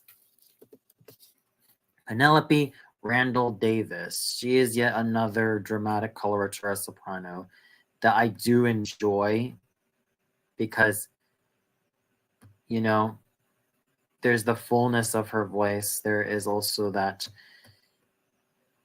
brilliance of her voice that I particularly enjoy.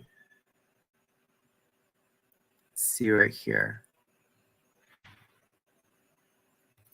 Here we go. Yeah, I know it's a little bit wobbly, but let's have a listen. Just a sec.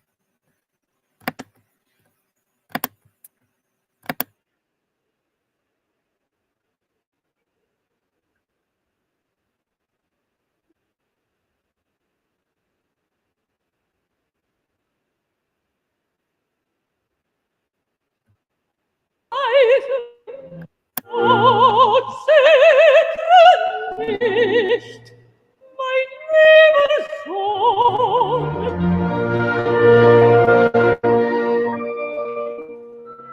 Du bist unschuldig, weise, fromm.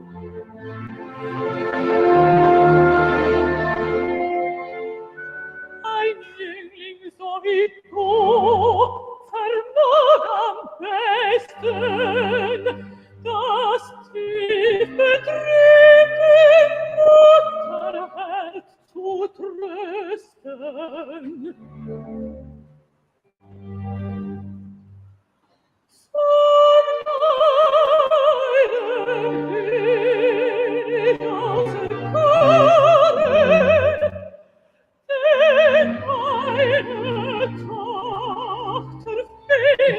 Kind of wobbly, but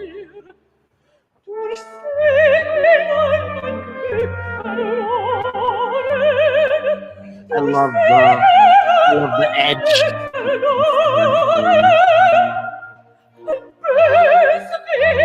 She throws herself in.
Well, Ron Hughes, I mean, sure, her voice is quite loud, but if you take away that, well, interesting characteristic about it, it's still a voice that I subscribe to as the Queen of the Night because it's got size, it's got a nice edge to it, a really sharp edge to it, even despite that wobble. And it's a voice that is sufficiently fully on charge, as it were. So now we'll have a go at the Rache. Hold it right there. Let's start from the very top.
voice.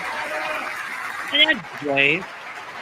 And the voice that can kind of go all over the place and kind of be strident, but it still has its power, it still has its size, and still has that edge that I thoroughly enjoy in any dramatic coloratura soprano singing Queen of the Night.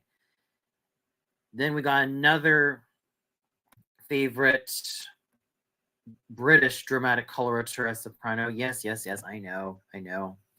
It's Canada Day, but I'm showing favorite British dramatic coloratura sopranos have a go. I mean, Christina Edapiel is French of Martinique descent, but that's beside the point. The next one we have is Jennifer Rhys Davies. True story. I was also Facebook friends with her. I knew her as a very down to earth and very warm woman. I never met her in person. I really would have loved to meet her in person. But the memories that I've had with her online when we were like, communicating with each other can never be diminished. I mean, in her prime, she was an awesome singer, a true dramatic coloratura soprano par excellence, at least in my opinion, and probably one of the finest that the 80s and 90s ever had, even to some extent the early 2000s.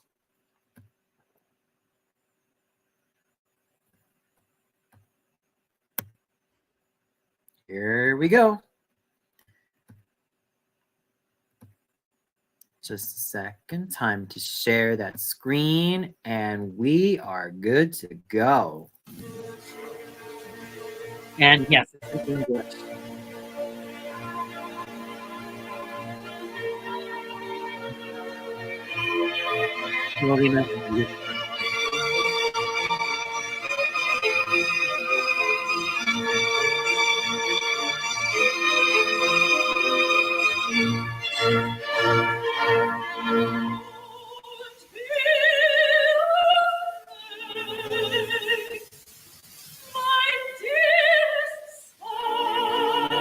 Listen to that vibe. Brilliant.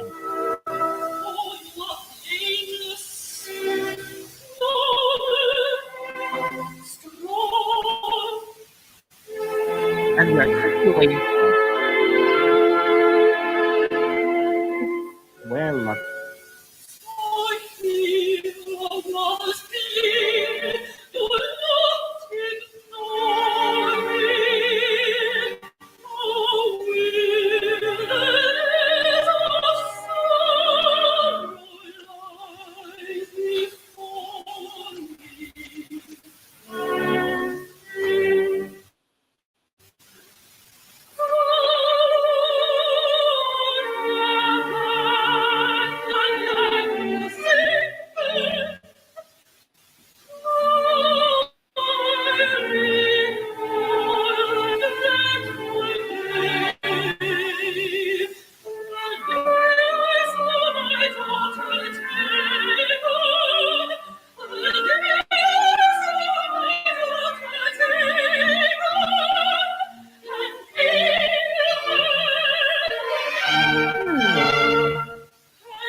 satisfaction.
So that's really why I love Jennifer Rhys Davies as Queen of the Night. She's got the size, she has that incision that I thoroughly enjoy and remain enthralled with to this day. And there's the dimension of her voice that makes it all the more thrilling. But I also think that she was also good in the recording studio. Let's check this one out. Yeah, this is another favorite performance of Jennifer Rhys Davies, but recorded as the Queen of the Night. So let's check it out. This is from Opera Vox, and I think this is one of the finest pieces of work that she's ever done. Just wait for it. What was that? Our queen is coming. She's coming. She's coming.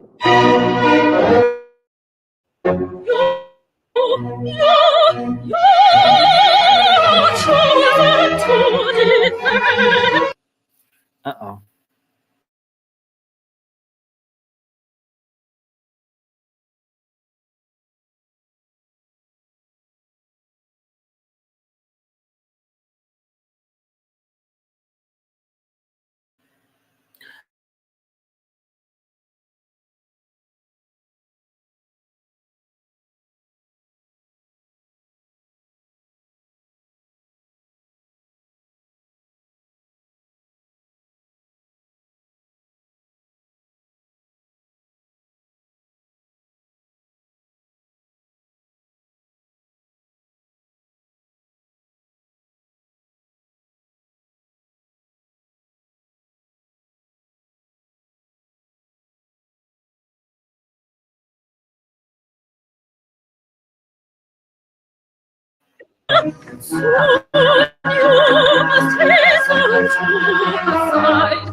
Yeah, sorry about that, ladies and gentlemen. It was a bit of a uh-oh. Yeah, internet's been getting a little bit haywire right now. But let's continue.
Mother, do you see this knife? It is for Zarastro. Take it, kill him, and bring the sign of the sun to me. But Mother... Not a word.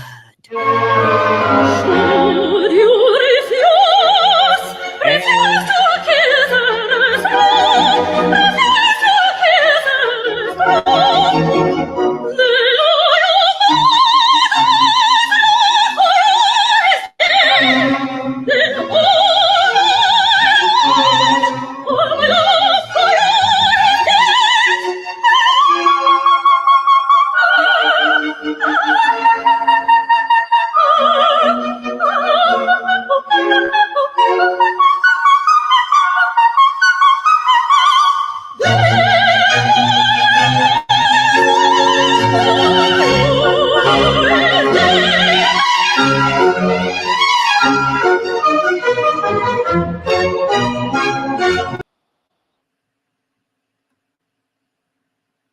So there you go.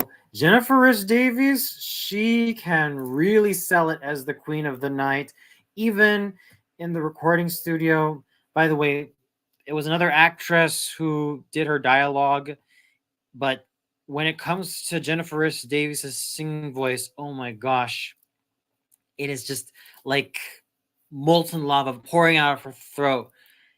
It's the most thrilling experience, and I'm sure that a good number of my British viewers could attest to what they've heard from Jennifer Rhys Davies' voice. But from what I've heard on record, it's a voice that is incisive. It's a voice that is sufficiently powerful. It's a voice that is a natural dramatic coloratura soprano. And by the way, Tony, what's up, man? And no worries, it's totally fine. So how have you been, Tony? I hope you've been okay, because throughout the past hours, I've been showing some clips of favorite queens of the night. The first one was from Canada. Well, the first two were from Canada, Shannon Chan Kent and Louise Lebrun. And then we had, oh yes, Sharon Kreisman, who sang the Queen of the Night in Montreal. And then we had, who was that again? Yeah, Christiane Edda-Pierre, Jennifer S. Davies, and I'm going to turn your attention to one of my all-time favorite British queens of the night, Ray Woodland. The size of this woman's voice and just the sheer incisiveness, the sheer beauty, and the sheer strength of it. Oh my gosh, absolutely breathtaking. And here she is singing Der Heile Rache in its original German. So just a second, I'll share the screen with you. And we are off. Aber liest du kein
And explosive.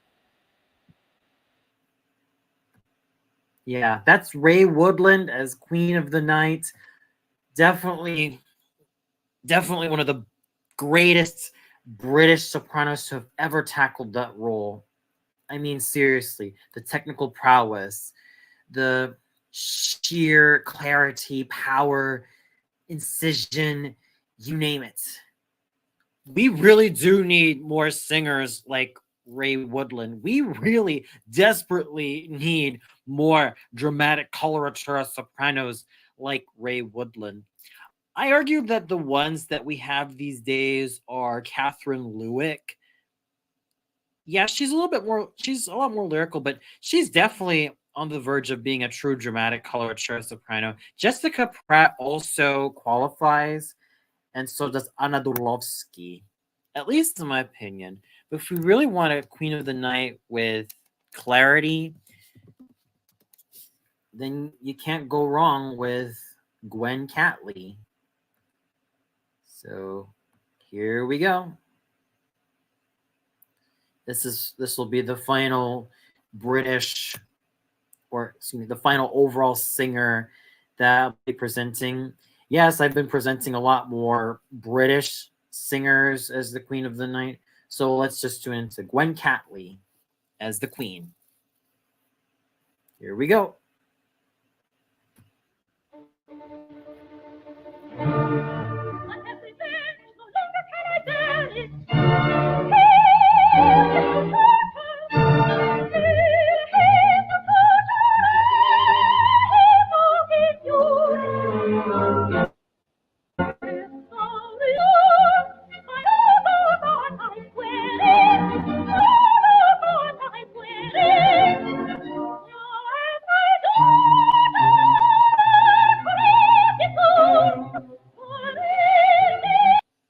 Oh dear. Start again from the top. Hopefully it plays well. So here we go.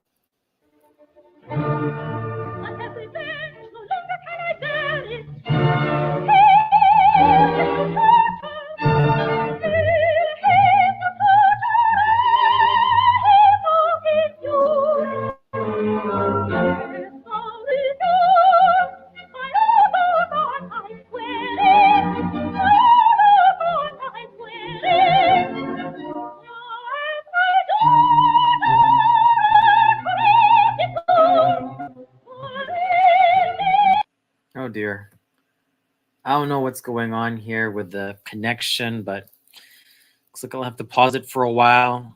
So, what we recognize about Gwen Catley is that despite her being a lyric coloratura soprano, she actually has very darn good technique. She knows how to use coordinated chest tones to her advantage. She can really have a go at those passages and do so with aplomb. So let me just stop sharing for a while and let me just reload. Hopefully it plays much better.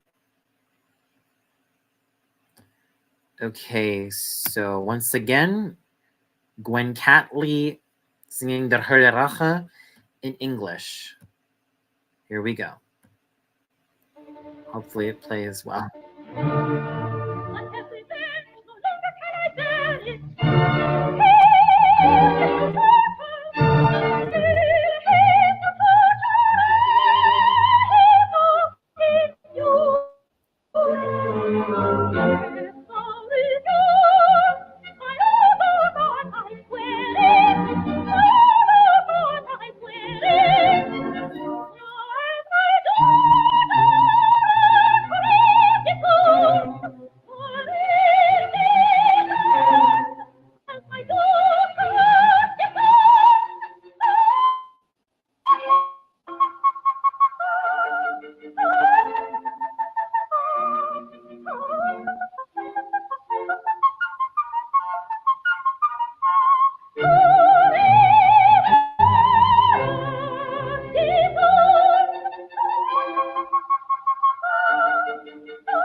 there you have it. And there you have it, Gwen Catley. Now, she's yet another lyric coloratura soprano that I continue to admire because there's just something about her voice that has dimension, a surprising amount of dimension, and a lot of great control. She knows how to use coordinated chest voice well, which I always argued that that is what coloratura sopranos also need more than ever, aside from those high notes. And her voice just comes together beautifully and pristinely.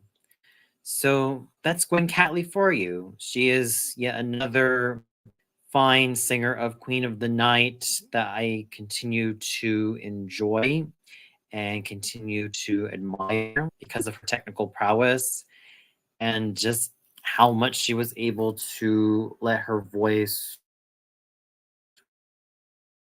rather well. Yes, it's a voice that may not be sizable, but it is still a voice that is pristine. It is still a voice that is worthy of just listenable quality, just pure listenable quality. That silvery edge to it and that sheen. You can't go wrong with Madame Catley at all. You can never, ever go wrong with Madame Catley. And I'm just left speechless. I'm just left totally speechless at the prowess and the brilliance and the charisma that she had to offer. So there you have it. 7 singers that we've pretty much explored as the Queen of the Night. Well, mostly from either, well, the first 2 are from Canada, considering that it's Canada Day. Well, 2 days ago at least. Then the next couple were actually, the next one was from the United States, although she sang the Queen of the Night in Montreal. And then we had Christiane Eda Pierre. Ray Woodland. And finally, Gwen Catley. Oh, and Jennifer S. Davis, excuse me. Jennifer S. Davies, before I forget. Jennifer S. Davies and Penelope Randall Davis. Yeah. Absolutely fine cavalcade of singers. Although if you ask me, when it comes to the old school singers, the old school lyric coloratura sopranos, I'm going to stick with Gwen Catley. Then when you got like someone like Christiane Eda Pierre, who just borders on being a dramatic coloratura soprano, I'm also going to stick with her. Between Penelope Randall Davis and Jennifer S. Davies, I love both of them, no doubt about that. But I think Jennifer S. Davis, she had the more technically secure emission. Oh, definitely, Tony. I do agree with you. I do agree with you. And well, I'm pretty sure that you will also have to listen to yourself to understand where I'm coming from those previous singers, and also my honest critiques about a good number of them. So, Tony, since 2 days ago was Canada Day, and since tomorrow is going to be American Independence Day, I'd also like to know from you, what are your favorite? Well, you're always welcome, Tony. You're always welcome. Because previously I was talking about Canadian voice actors and Canadian television shows I caught when I was a kid. So I'd also like to know from you, Tony, what are your favorite Canadian television shows growing up, and Canadian voice actors and Canadian actors and Canadian singers? I definitely would love to know, because I spoke a lot. I spoke ad nauseum about them. And now that we're back to the main bread and butter of the stream, which is like post Canada Day, I'd also like to know from you. And also like to at least hear from you. You're always welcome to the stream. Yeah. Actually, you can come in. You can come in if you want to. Just give me some time to. The link's going to be available in the comments, so you're welcome to join me.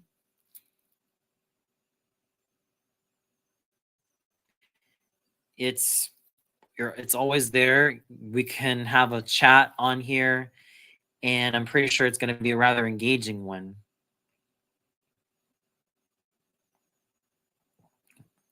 Because, well, growing up with like shows like Ed, Ed and Eddie and Franklin, Roly Poly Oly, what other Canadian shows did I grow up with? Oh, yes. Yeah. Are You Afraid of the Dark and Goosebumps? I did catch my fair share of Canadian talent. Heck, even Catherine O'Hara from Home Alone, well, playing Max, or excuse me, playing Macaulay Culkin, Stabler, Screamler, Kate McAllister. She's also Canadian, and so is Eugene Levy. So I'd also like to know from you who are your favorite Canadian performers. It doesn't matter if they're like singers or actors or voice actors or even favorite Canadian shows growing up. Heck, you're welcome to join me in the chat. You're welcome to join me in stream. I'd love to hear from you.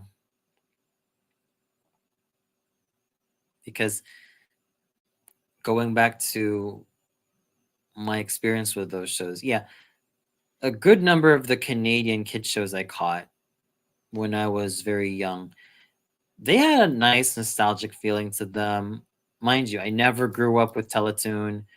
I never grew up with YTV because I didn't catch anything from YTV until I was about 22 years old and I vacationed in Toronto for Christmas and Boxing Day and spent the last few days of December and like New Year's and New Year's Eve in Vancouver. I really love to know because Canada really does have a fair share of fine talent, and especially with the Ocean Productions dubs that I also grew up with when I was a lot younger. Like growing up with Inuyasha and Ayakashi Samurai Horror Tales and Gundam Seed. Well, basically most of the Gundam franchise, from Gundam Wing to Gundam Seed. Though, and of course, let's also not forget about the Dragon Ball franchise when Ocean Productions and Blue Water Studios had a hold on them. Yeah.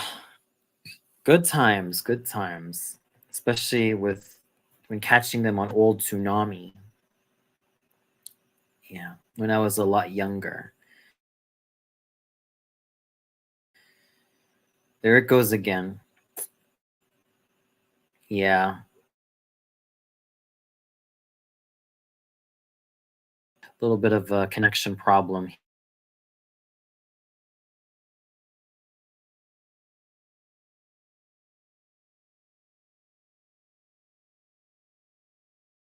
Yeah.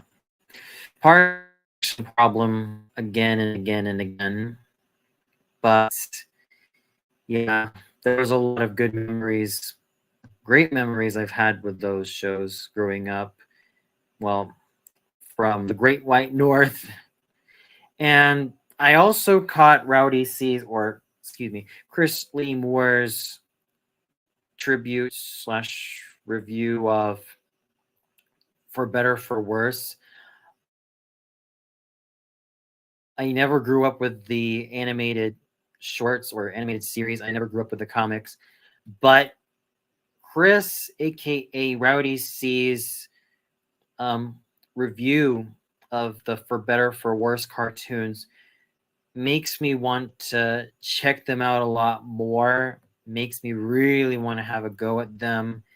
and hopefully have my own assessment of them, because it's been a while.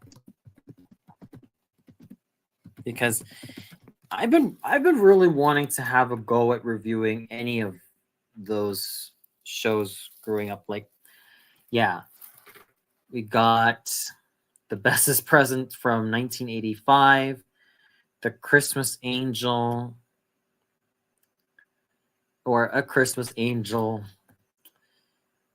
Yeah, these are definitely shows that these are definitely Christmas episodes that I'm definitely looking forward to talking about and having a go at them, because it's been one of my passions, or it's been kind of like a sort of goal for me to at least to at least talk about them in the near, should December hit or should November hit. So there's a lot I have on plan. And what else? I also caught a bit of the Franklin cartoon when I was vacationing in San Francisco with my mom and my sister, and we were at my mom's sister's old place. So the Franklin cartoon was also something that I did remember watching a bit of. I remember Franklin children's books. Those were also quite nice. Arthur. I really do owe it to myself to review Arthur, at least the Arthur television show, because it was yet another cartoon I grew up with. It was something that I considered to be a lot of fun watching growing up. And there's also superb voice talent. I also grew up with the books when I was a grade schooler / middle schooler, and a lot of good times with them. A lot of great times with reading a lot of the Arthur books. And, well, I really do hope that I do take care of it one day. And as for a Canadian movie that I caught, like, this particular Canadian movie was quite elusive to me growing up as a kid, which stars Vanessa King. It's called Liar Liar, Between Father and Daughter. And it's quite a gripping television movie. And when I reviewed it back in December 2023, I still stood by it that it was one of the finest Canadian drama movies that I caught. Yeah. I caught it back when I caught it on YouTube of all places back in December 2015 in full. I've been wanting to talk about it. Ooh, finally, Tony. So, Canadian actors that you like: Ryan Reynolds, Ryan Gosling, Martin Short, William Shatner, Leslie Nielsen, Jim Carrey, Seth Rogen, Kiefer Sutherland, Eugene Levy, and Catherine O'Hara. I mean, with Ryan Gosling, I actually liked him in Young Hercules. I had no idea that Leslie Nielsen was Canadian, and I could see why, because he mostly spent a majority of his career in the United States. Same goes for Jim Carrey and Seth Rogen, and of course Kiefer Sutherland. But with Ryan Gosling, it's understandable, because with Ryan, at least with Gosling, he also had a go at being this young rising actor in a good number of shows. I could see why, because Ryan Reynolds, He was born in Vancouver. Ah, okay. So Ryan Reynolds was born in Vancouver. Wow. And he too also started as a teenager. Very interesting. Yeah. Sad that his marriage to Scarlett Johansson didn't work, but other than that, you know. Yeah, funny that it's great that you mentioned Ryan Reynolds, Tony, because the film that I remember catching Ryan Reynolds in was called Nine. Yes, I know. Or no, what was it? Nine or something like that. I remember catching it during a summer program in my film school before I finished senior year. So just give me a second right there. Oh, The Nines. Yes, The Nines. That was a film that I remembered catching during my film year, my summer program. Yeah, hang on, I'll be right back.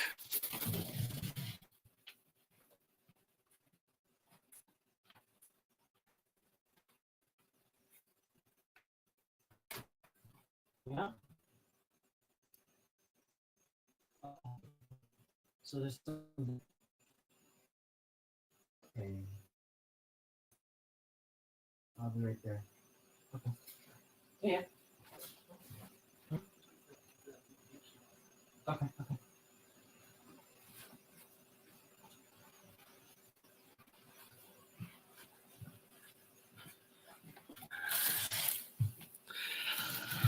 Sorry, guys. There's a bit of an emergency. Well, neighbor emergency. So I'll attend to you guys for a moment. I'll be right back.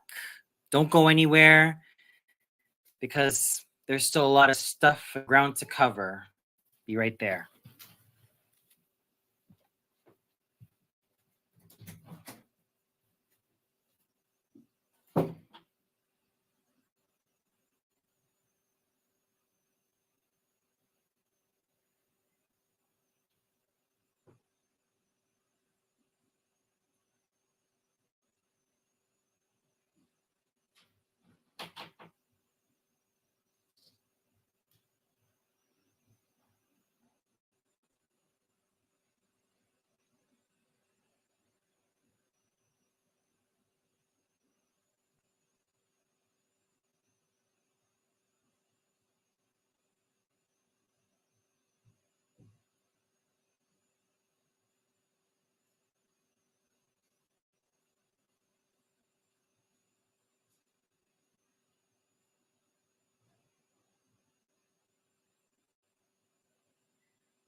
sorry for being away for a bit.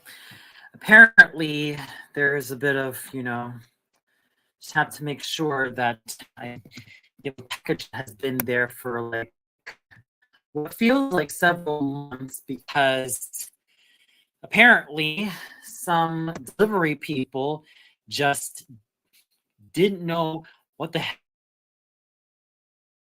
hell they were doing. So now I have to end up giving the package to our neighbor, one of our neighbors, that has been sitting there for nearly 1 or 2 months. In the meantime, a little bit more music entertainment. Once again, this is Christiane Adapierre with José Vendôme and Francine Orozco singing the trio from Le Conte of Man. This is absolutely my favorites. Well, actually, this is the final scene. So let's have a go. So in the meantime, I will have to depart again. So yeah, like I said, I'm sorry if I left you hanging. Apparently, I need to give a package because the delivery guy, well, let's just say that he was being kind of foolish and kind of stupid, and just we ended up having the package left to us and probably didn't even notify the guy. So if you'll excuse me, I'll be right back. So let's go.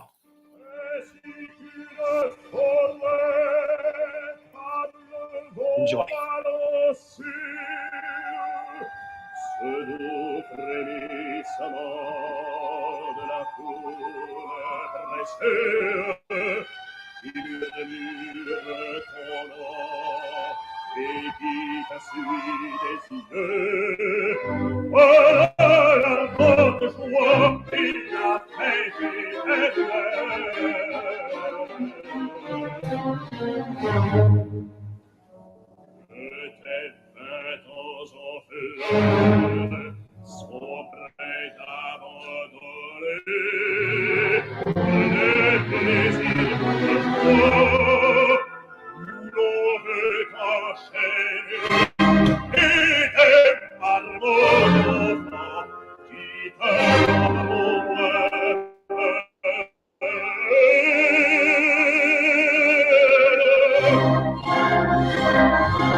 Amen. Oh, Dieu, faut-il.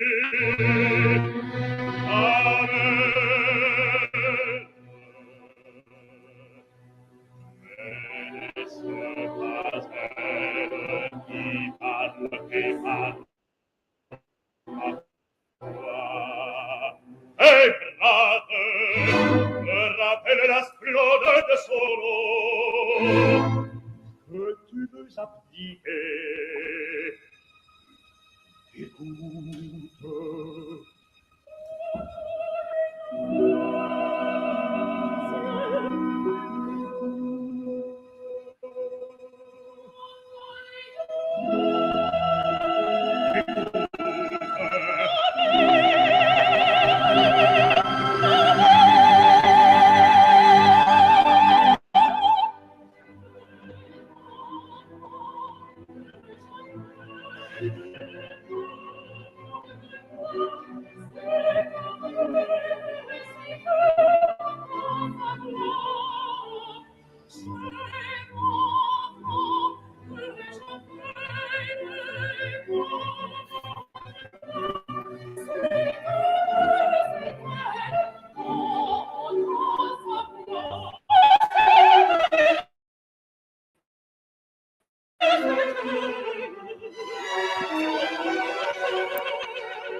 Et savoir entendre sa meilleure conseillère, dit-elle que talent ne vaut la peine. Écoute, elle semble la vie, et la petite soirée de cette parole, avec elle.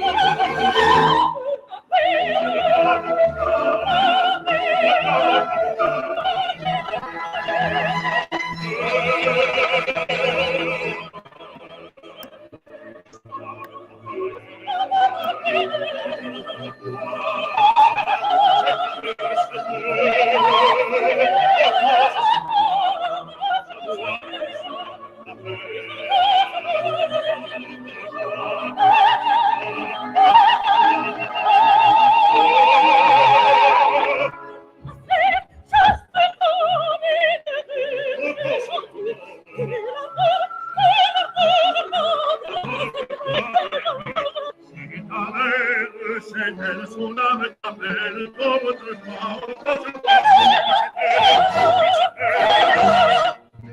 c'est son âme qui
And there you have it, ladies and gentlemen. Christiane Edapierre, José Vendôme, and Francine Roseau singing the trio from Offenbach's Le Comte Hoffmann, with a bit of a cameo by Jules Baston as Monsieur Crespel. That particular scene from Le Comte Hoffmann is, or Tales of Hoffmann for the non-French speakers here, it's really one of my favorites, because oh man, that melody, that sweeping melody, that swell, and then the voice or the ghost of Antonia's mother beckoning her to return to her. Oh man, it's an overwhelming experience. And if you haven't shed a tear in that particular scene, I don't know what's wrong with you people. I really wouldn't know what's wrong with you if you haven't shed a single tear in that scene. By the way, Tony, very interesting choices. Yeah, Michael Cera, I think he's a very charming actor. I think there's a sort of sweetness to him that I like, and that boy next door quality that makes him very pleasant to watch on screen. I know that does make him seem rather pigeonholed, especially when he finds himself in these very down to earth and unassuming, nice gentlemen. So that's definitely something I like about Michael Cera. And that's also why I enjoy him as an actor. Yeah, Elliot Page, formerly known as Ellen Page, I like him as well. I mean, I think Ellen Page's, or nowadays Elliot Page's best role is none other than Juno, because back when he was a girl, she was still able to portray a lot of these nuances and the craziness of growing up and ending up pregnant as still a young teenager, right? Yeah, Dan Aykroyd, love that guy so darn much. And like I said, absolutely amazing choices you have on there, Tony. And I can't fault them. These are all great thespians in their own special ways, and I also enjoy them as much as you do. So can't really find fault in them. Yeah. So, yeah, Will Arnett and Nathan Fillion. Nathan Fillion, I will argue, is rather underrated. And I think he needs a lot more love as an actor. Same goes for same definitely goes for Ellen Page and her, back when he was still a girl. Nowadays, Elliot Page, I'm kind of concerned for how he looks like these days. He looks a lot gaunter, and it's just kind of concerning watching him after that transition. Yeah. Oh boy. But very, very fascinating choices you got on there, Tony. Absolutely fascinating ones. So I haven't really, and of course, with where Ryan Reynolds is concerned, I haven't really seen, Deadpool. I've only seen the trailers, and he's charismatic. I mean, Ryan Reynolds is absolutely charismatic as Deadpool, based on what I've seen in the trailers, based on what I've seen on the posters. He just oozes with charisma, oozes with a lot of irony, and he made the role his own as far as I'm concerned. And William Shatner, you can't go wrong with Mr. Shatner. I mean, whether you find him campy or not, he's still very, very commanding actor, whether on screen or on voice. Heck, my first memory of William Shatner was when he hosted Rescue 911. It was really one of those moments when I said to myself, wow, there's such charisma and such arresting presence that he had as a host. And that's something I can't afford to trivialize, because there's something about him that I continue to admire, and something about him that makes him stand out well and stand out strongly. And it's, of course, his charisma. Yeah, Kitty Pryde. Although, if you ask me, my favorite Kitty Pryde of all time was voiced by Maggie Blue O'Hara from the X-Men Evolution cartoon. Yeah. She really sold it as Kitty Pryde, or Shadow Cat, from the X-Men Evolution cartoon. And here's something fun. Both the X-Men cartoon of the 90s and X-Men Evolution, they had Canadian actors on there. Alison Seeley Smith, despite her being born in Barbados, she established herself in Canada. And I remember her as the principal from Naturally Sadie. Then you got a lot of the Ocean production voice actors on X-Men Evolution, such as the late, great Kirby Morrow. And then you have Venus Terzo, Kelly Sheridan, Maggie Blue O'Hara, Megan Black, Scott McNeil, yes, and even David Kay, who I mainly know him as Sesshomaru, and here he was voicing Professor X. You couldn't ask for a better ensemble cast than that. And even certain voice actors that I've never heard of before. Oh yeah, it's like Kristen Williamson. There was a cavalcade of Canadian talent on X-Men Evolution, and that's also another reason why I still love this show to this day. On Angel, yeah, Mark Hildreth, sold me as Angel or Citizen or real life name Warren. He really sold it as that role. And the thing I like most about X-Men Evolution, of course, I know that with the show being set in a predominantly high school setting or college setting, much later on, you'd expect it to not stand out, right?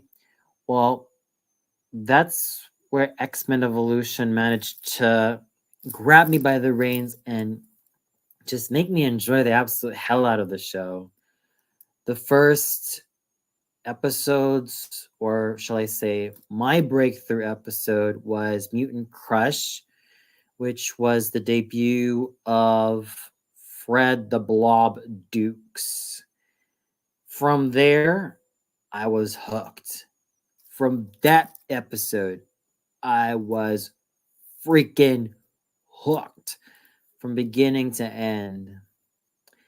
And when it comes to Canadian YouTube channels, well, I still like Epic Mealtime, but mainly it's older content. Like when they were still at their prime in 2010, and that was when Muscles Glasses was still on board. They kind of petered off or petered out in 2013. And then after that, Muscles Glasses was no longer there. I think it kind of dipped in 2013, but it was still rather watchable in 2014. I haven't really frequented it that much because, and the last time I caught Epic Mealtime was, I think, 2018, and I caught the Halloween episode. So Epic Mealtime, for what it was worth in the early 2010s, it was still a fun show. And I think by the time it kept on growing and growing and growing, Harley Morenstein became a lot more concerned about it being a business, which is understandable because as your channel grows and as your viewership grows, you will want to make it more of a business, and you really would want to make it more of something that you could market, right? So with Epic Mealtime, it was a fun YouTube channel during its glorious prime, but by the time the mid 2010s rolled around, it was sort of like petering out. It wasn't the same anymore, sadly. And it's understandable, you know, Tyler and Alex, they had their fair share of discrepancies with Harley. But at least with Epic Mealtime in its prime in the 2010s, it still has its gold nuggets, you know. It still has its moments where I could still enjoy the older episodes, the older installments, where it was really all about the fun and it was really all about just how crazy these guys are when it comes to concocting all of these monstrosities. Yeah, you can't go wrong with Epic Mealtime in the early 2010s. You can never go wrong with them at all. I definitely think, and I will always argue, that that's really where Epic Mealtime hit its glorious prime. It's from the 2010s. And not to mention Harley Morenstein, back in the day, he was definitely a lot more fun to watch. And from what I've seen from like the older members, they have ended up branching out to doing their own shows. Heck, even Epic Mealtime used to have their own show, like Epic Meal Empire, I believe, that ran in, I think, ETC Entertain, like ETC or Food Network. I don't know. But it's been a while. It's been a while since I last kept up with Epic Mealtime. Ooh, Epic Meal Empire. Yeah, that was back in 2014. Gosh, there are times that I do feel quite old you know, looking at how far they've come, yeah, there was only like, I think they only aired for like 2 seasons, and then after that it was like disappeared, I believe. Forgot where they aired it on. Yeah, that's right. So production companies, A&E Networks. Oh, aired in the UK and UK TV, also aired on Amazon Prime. So after that, it was like, it was pretty much, and then they went back to Epic Mealtime, which is kind of a shame, really. But then again, I guess in terms of that particular show, all good things must come to an end, and this was one of them, one of those examples. Oh, they still and Comedy Central still has some of the clips on board. Yeah. Yeah, Epic Mealtime.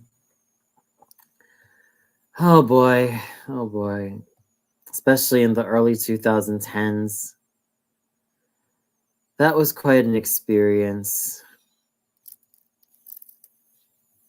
Yeah, by the time Muscles Glasses and Tyler and all those other cool people ended up departing from Epic Mealtime, it was no longer the same.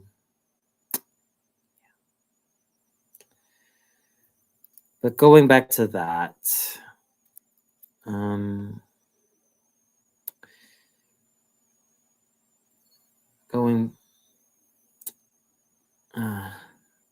yeah, and Road to Avonlea, another great show, Canadian show that I caught. I need to rewatch that show. I need to look back at Road to Avonlea and probably make, a couple of episode tribute videos or talk about the episodes. I'm pretty sure it has a Christmas episode. I know that Road to Avonlea has a Christmas episode somewhere that I would love to talk about, because yeah, this was a show that put Sarah Polly on the map. And Sarah Paul, an Avonlea Christmas. Okay, so this is one that I gotta look forward to, or I'm probably gonna look forward to, especially with December fast approaching in like at least 5 months from now. So that's gonna be up my radar, hopefully. If I have sufficient time, excuse me, let me rephrase that. If I could prioritize well, if I could make sure that all my priorities are in check, then an Avonlea Christmas will definitely be on the back burner to make sure that I talk about it as best as I can. And of course, I dare not forget about Degrassi and Degrassi The Next Generation. I've seen a bit of Degrassi, at least the OG on YouTube, but the one with the likes of Miriam McDonald, Brian Cooley, aka Degrassi Next Generation. Oh, unless I forget about Aubrey Graham, aka Drake. That was the Degrassi television show I grew up with, and one that I still have interesting memories of. I do owe it to myself to rewatch Degrassi: The Next Generation. It's been a while. I would love to talk about whether it's Halloween episodes or it's Christmas episodes. I don't care. It's definitely on that radar, and one that I think deserves to be talked about a little bit more often, at least on my channel, so long as I manage my time well, prioritize well, and have the necessary tools to make sure that it all comes to fruition. And, well, I do apologize, especially for some of the interruptions.